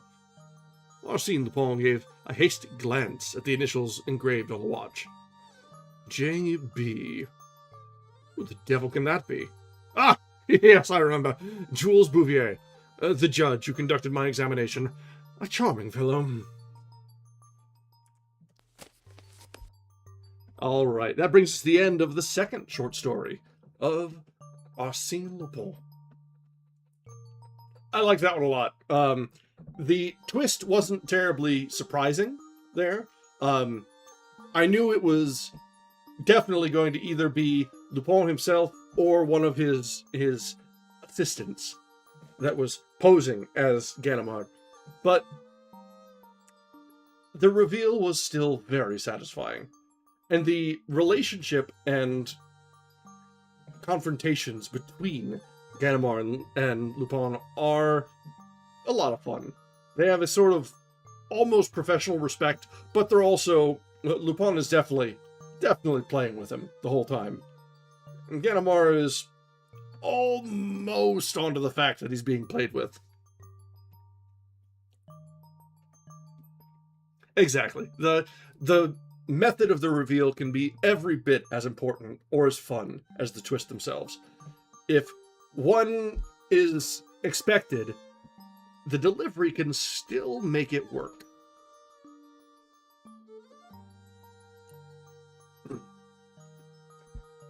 All right. The next chapter is about the same length, and so we only have about 20 minutes, but let me see if there is a convenient breaking point partway through this, and we can get through... That's a couple pages in. Was there a... Okay. Let's try and get about halfway through this one. Use up our time appropriately.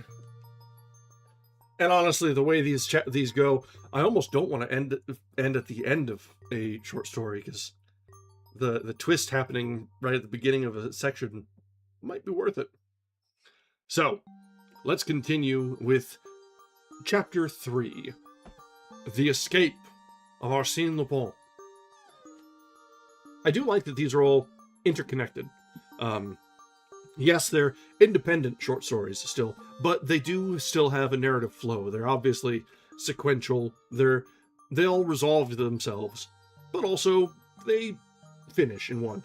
It has the vibe of, like, an old serial where it was published in a journal.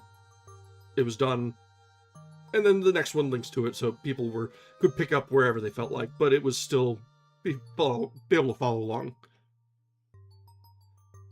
That may actually be exactly what it was. A lot of the older books were actual serials. Alright, so let's continue on with Chapter 3.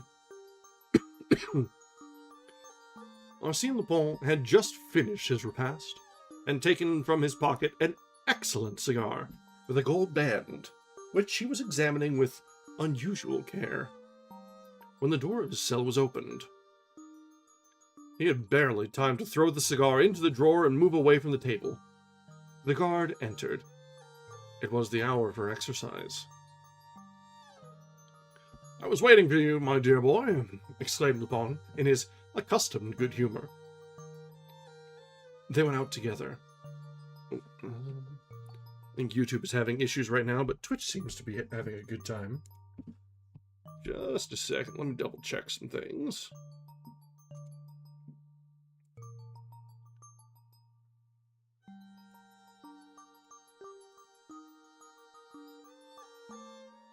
Okay, I think we're okay.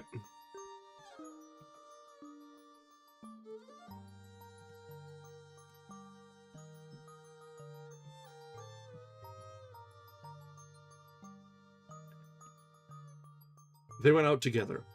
As soon as they had disappeared at a turn in the corridor, two men entered the cell and commenced a minute examination of it. One was Inspector Duty. The other was Inspector Follivant. They wished to verify their suspicion that Arsène Lupin was in communication with his accomplices outside of the prison. On the preceding evening, the Grand Journal had published these lines addressed to its court reporter. "Monsieur, in a recent article, you referred to me in most unjustifiable terms.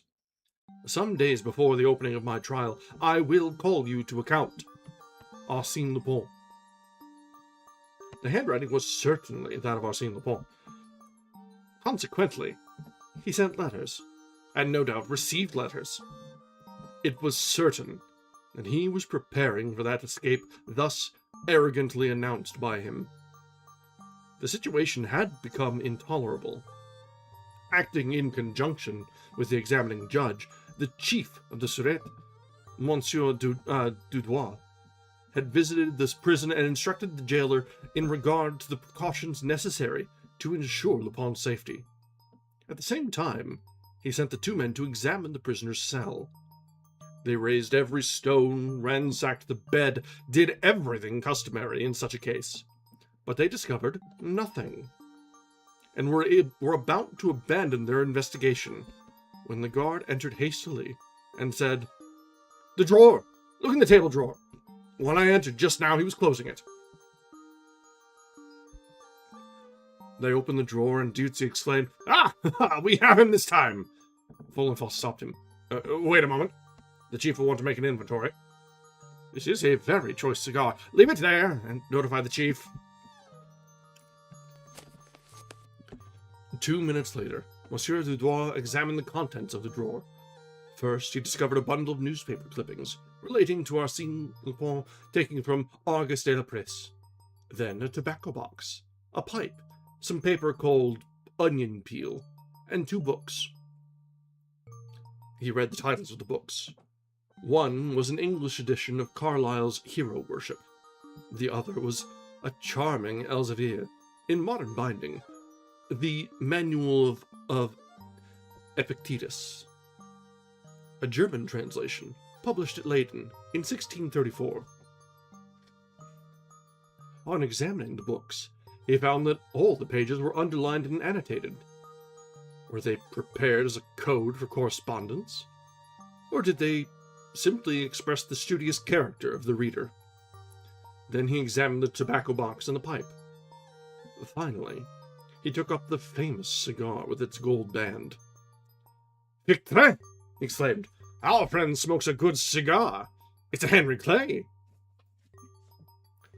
With the mechanical action of a habitual smoker, he placed the cigar close to his ear and squeezed it to make it crack. Immediately, he uttered a cry of surprise. The cigar had yielded under the pressure of his fingers. He examined it more closely, and quickly discovered something white between the leaves of tobacco. Delicately, with the aid of a pin, he withdrew a roll of very thin paper, scarcely larger than a toothpick. It was a letter. He unrolled it and found these words, written in a feminine handwriting. The basket has taken the place of the others. 8 out of 10 already. On pressing the outer foot, the plate goes downward. From 12 to 16 every day. HP will wait. But where? Reply at once. Rest easy. Your friend is watching over you. Monsieur Dudois reflected a moment, then said, It is quite clear. The basket. The 8 compartments from 12 to 16 means from 12 to 4 o'clock. But this HP that will wait. HP must mean automobile. HP, horsepower, is the way they indicate strength of the motor. A strength of a 24 HP is an automobile of 24 horsepower. Then he rose and asked, Had the prisoner finished his breakfast? Yes. And as he has not yet read the message, which is proved by the condition of the cigar, it is probable that he had just received it. How? In his food, concealed in his bread, or in a potato, perhaps. Impossible. His food was allowed to be brought in simply to trap him. But we have never found anything in it. We will look for Lupin's reply this evening. Detain him outside for a few minutes. I shall take this to the examining judge. And if he agrees with me, we will have to have the letter photographed at once. And in an hour, you can replace the letter in the drawer in a cigar similar to this. The prisoner must have no cause for suspicion. It was not without a certain curiosity that Monsieur Dudois returned to the prison in the evening, accompanied by Inspector Duty. 3 empty plates were sitting on the stove in the corner. Has he eaten? Yes, replied the guard. Duty, please cut that macaroni into very small pieces, and open that bread roll. Nothing? No, Chief. Monsieur Dudois examined the plates, the fork, the spoon, and the knife, an ordinary knife with a rounded blade. He turned the handle to the left, then to the right. It yielded and unscrewed. The knife was hollow, and served as a hiding place for a sheet of paper. Phew, he said, that is not very clever for a man like Arsène. But we mustn't lose any time. You, Duty, go and search the restaurant. Then he read the note. I trust to you. HP will follow at a distance every day. I will go ahead. Au revoir, dear friend. At last, cried Monsieur Dudois, rubbing his hands gleefully. I think we have the affair in our own hands. A little strategy on our part, and the escape will be a success in so far as the arrest of his confederates are concerned. But if Arsène Lupin slips through your fingers, suggested the guard, we will have a sufficient number of our men to prevent that. If, however, he displays too much cleverness, ma foi, so much the worse for him. As for his band of robbers, since the chief refuses to speak, the others must.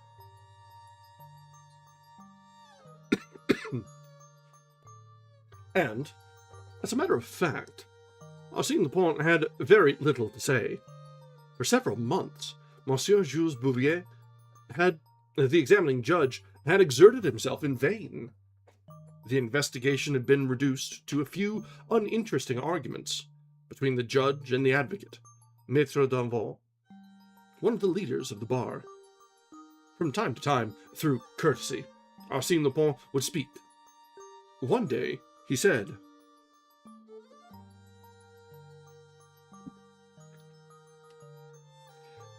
Yes, Monsieur le Judge, I quite agree with you. The robbery of the Crédit Lyonnais was the theft in the Rue des Babylons, the issue of the counterfeit banknotes, the burglaries at the various chateaux, Armensil, Gouret, Imblavet, Grosselier, Malaquis, all my work, monsieur. I did it all. Then you will explain to me. It is useless. I confess everything in a lump. Everything, and even 10 times more than you know nothing about. Wearied by his fruitless task, the judge had suspended his examinations. But he resumed them after the 2 intercepted messages were brought to his attention, and, regularly at midday, Arsène Lupin was taken from the prison to the depot in the prison van with a certain number of other prisoners. They returned about 3 or 4 o'clock.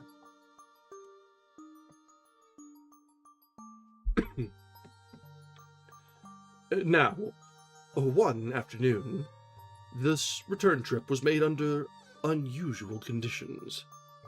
The other prisoners not having been examined, it was decided to take Arsène Lupin first. Thus, he found himself alone in the vehicle. These prison vans, vulgarly called paniers à salade, or salad baskets, are divided lengthwise by a central corridor, from which open 10 compartments, 5 on either side.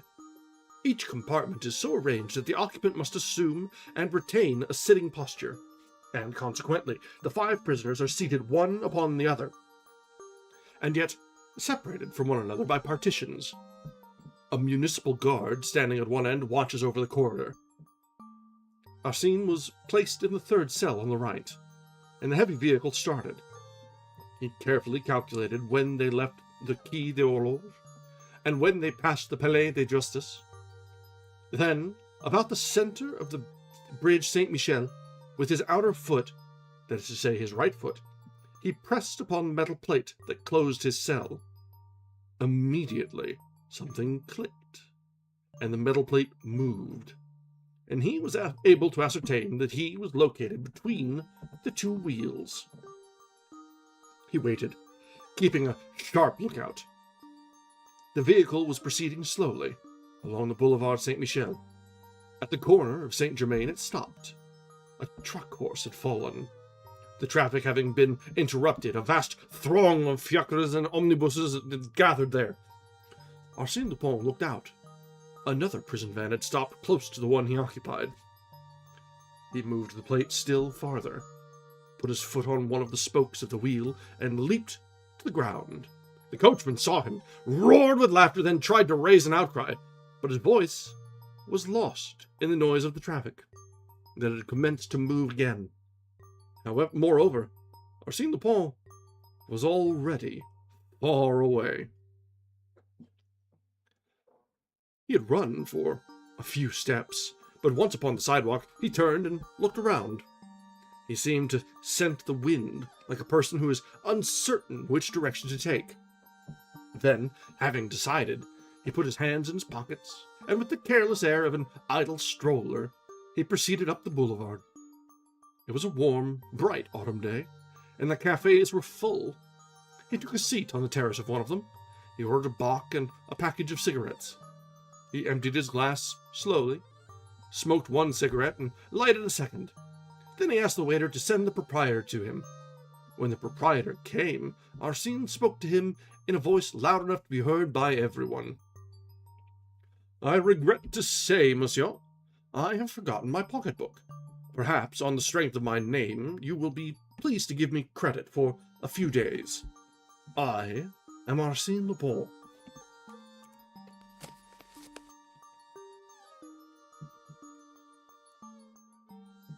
The proprietor looked at him, thinking he was joking.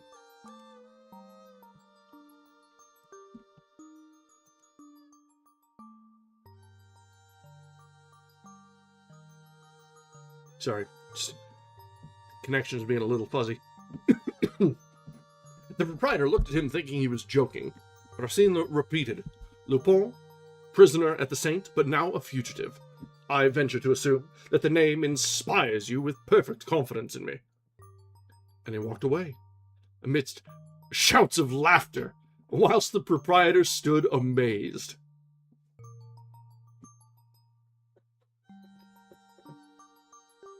Lupin strolled along the Rue Soufflot and turned into the Rue Saint-Jacques. He pursued his way slowly, smoking his cigarettes and looking into the shop windows. At the Boulevard de Port-Royal, he took his bearings, discovered where he was, and then walked in the direction of the Rue de la Santé.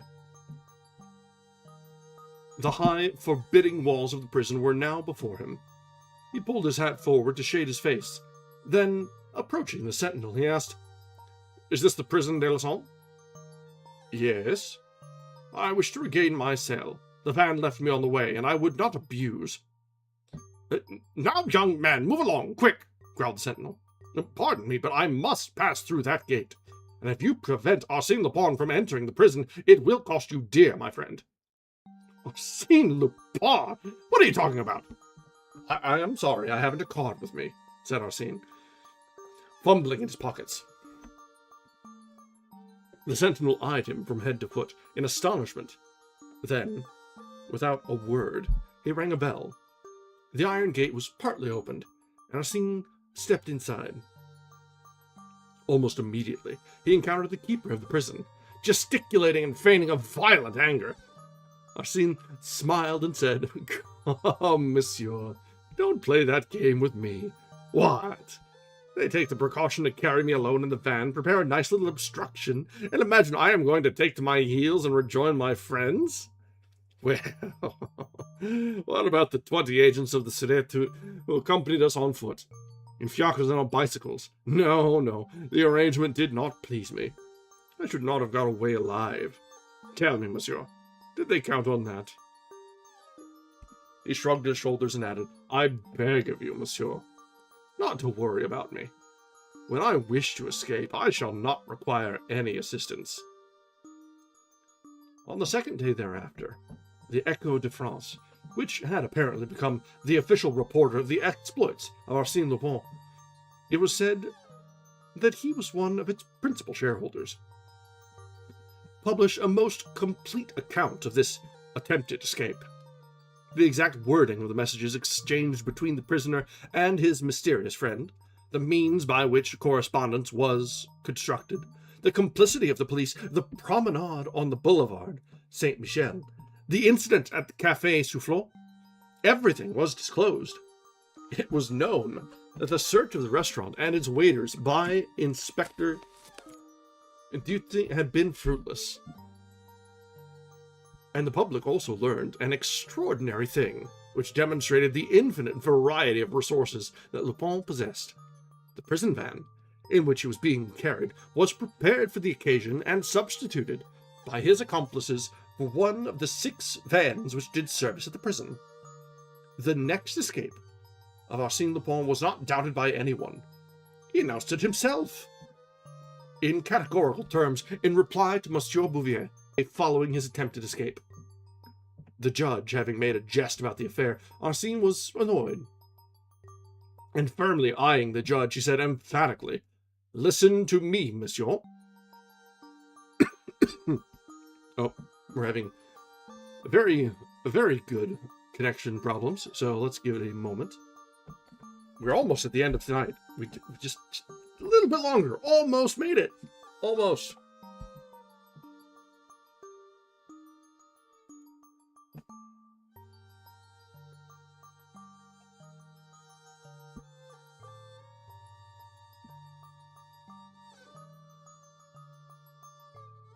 Alright, I think we're done dropping frames. Maybe. Perhaps.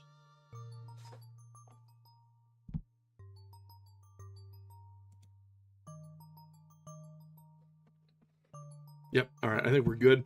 Double checking, making sure we're not too far behind on the monitors. If we get live on the sample.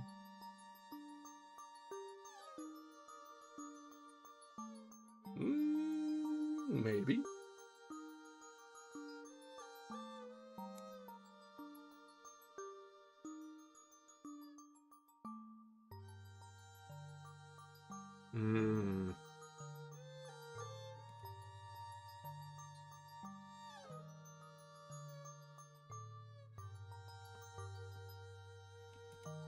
I think it's mostly on YouTube tonight. The Twitch seems to have been a little bit more stable so far. Still having a few issues, some hiccups here and there, but nothing too bad. We're about 5 or 6 seconds behind there.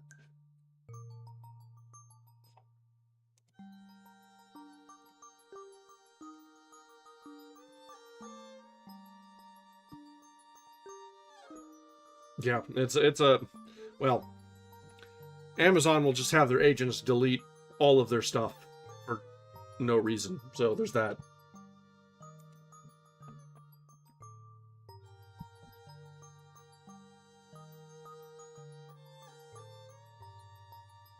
Nope. Hard drop now.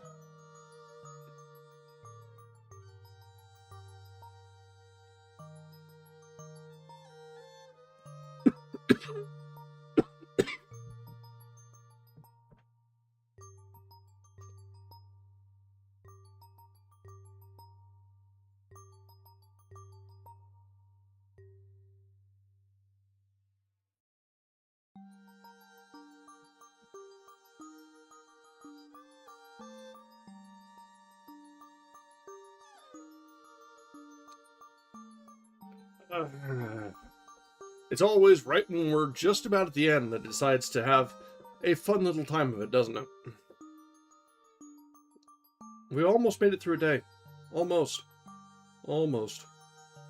But I'm watching OBS drop frames now, so we're having a time of it right now.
Alright.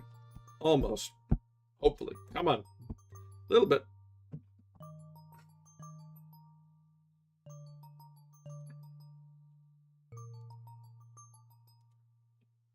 It might be local. I'm starting to have, I'm having issues loading things too.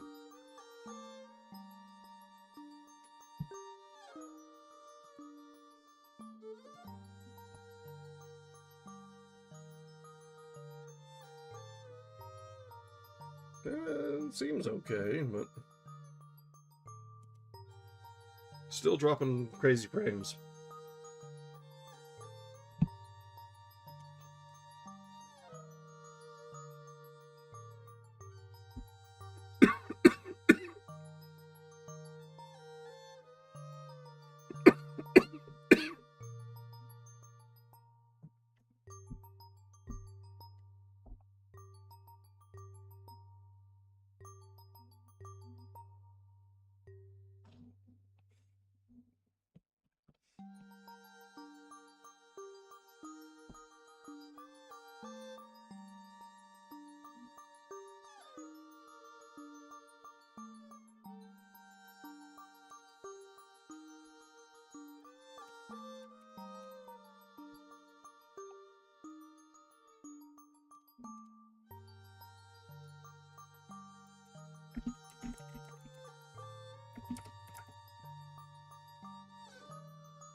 Oh, I'm getting some fantastic latency. Holy moly.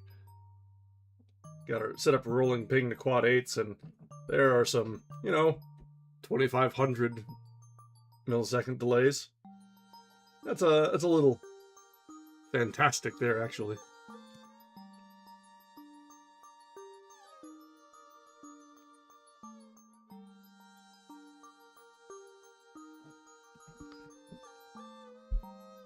I wonder if the weather's having a time of it. We had some nasty storms rolling through, but I thought they were mostly done. Yeah, no, we're clear.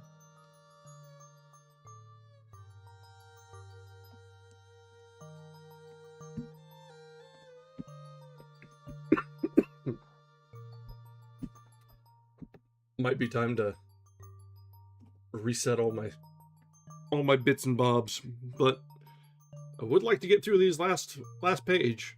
It's literally just a page. Just a page.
We very nearly got through the day, didn't we?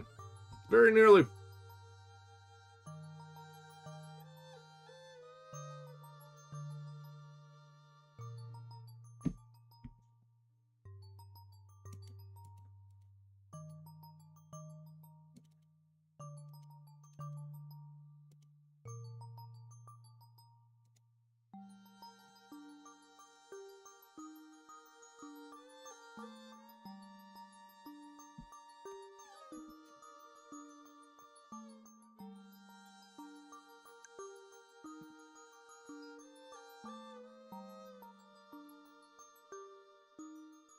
Yeah, I'm surprised we made it as long as we did, but I was very much, if we got this close, it would have been very nice to have just, let us finish. I don't ask for a lot. 2 hours of uninterrupted internet is really great. Alright, I think we might be about stable now.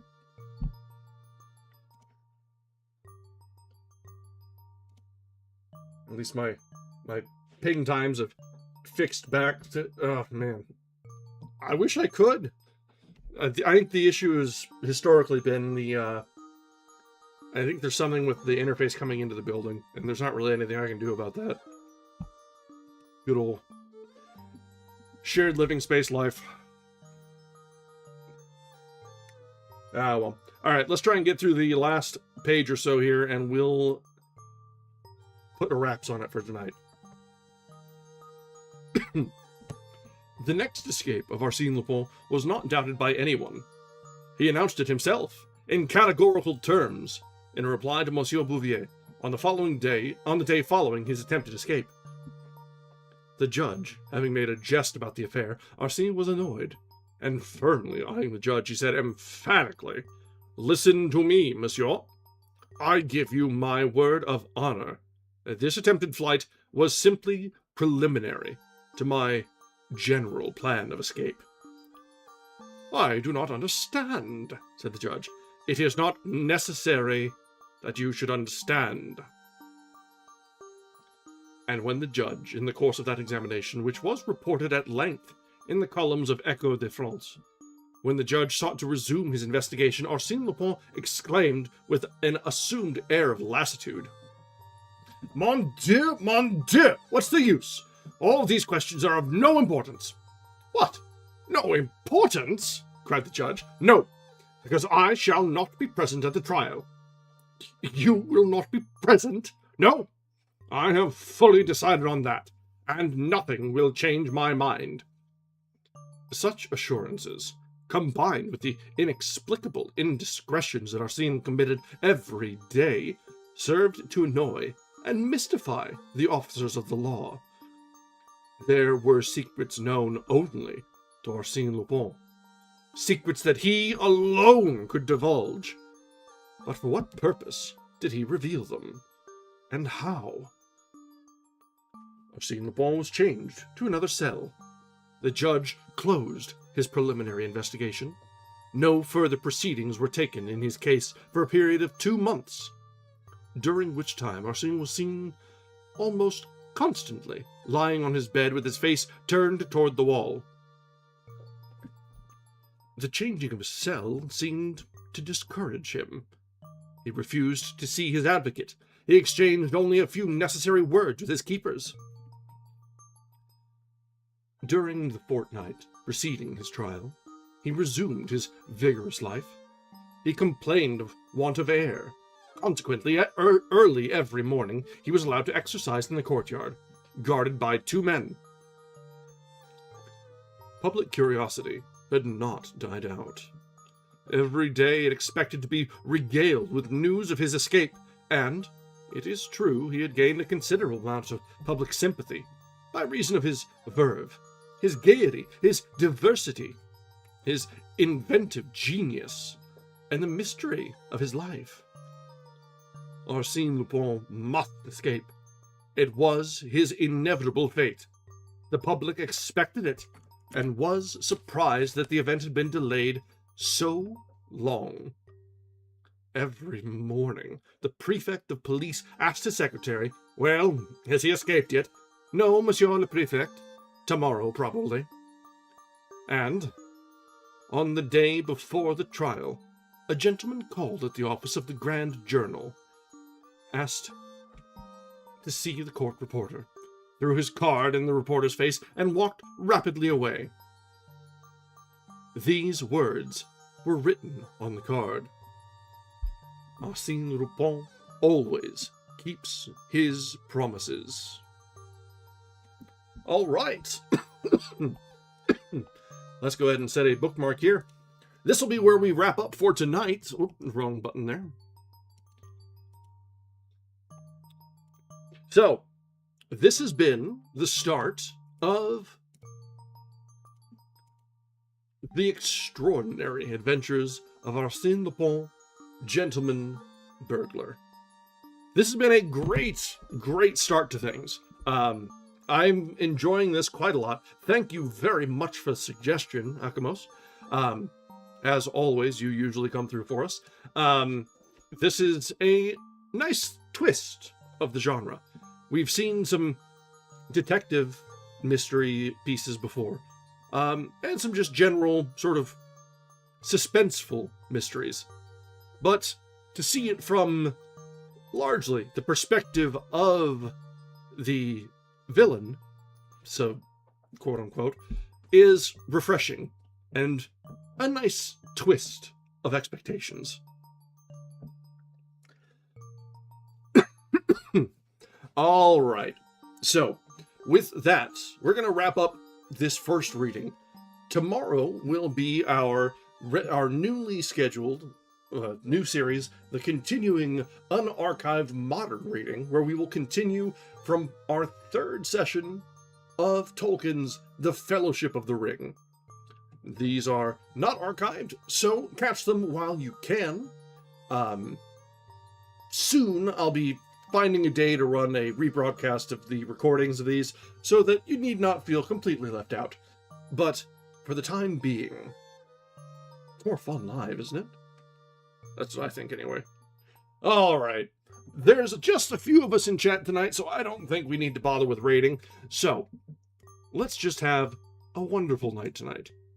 Those of you on YouTube, I implore you, drop a like on the stream and pass a subscription to the channel, and let the algorithm know that we're doing some fun things. Bring your friends along. Those of you on Twitch, thanks for joining us.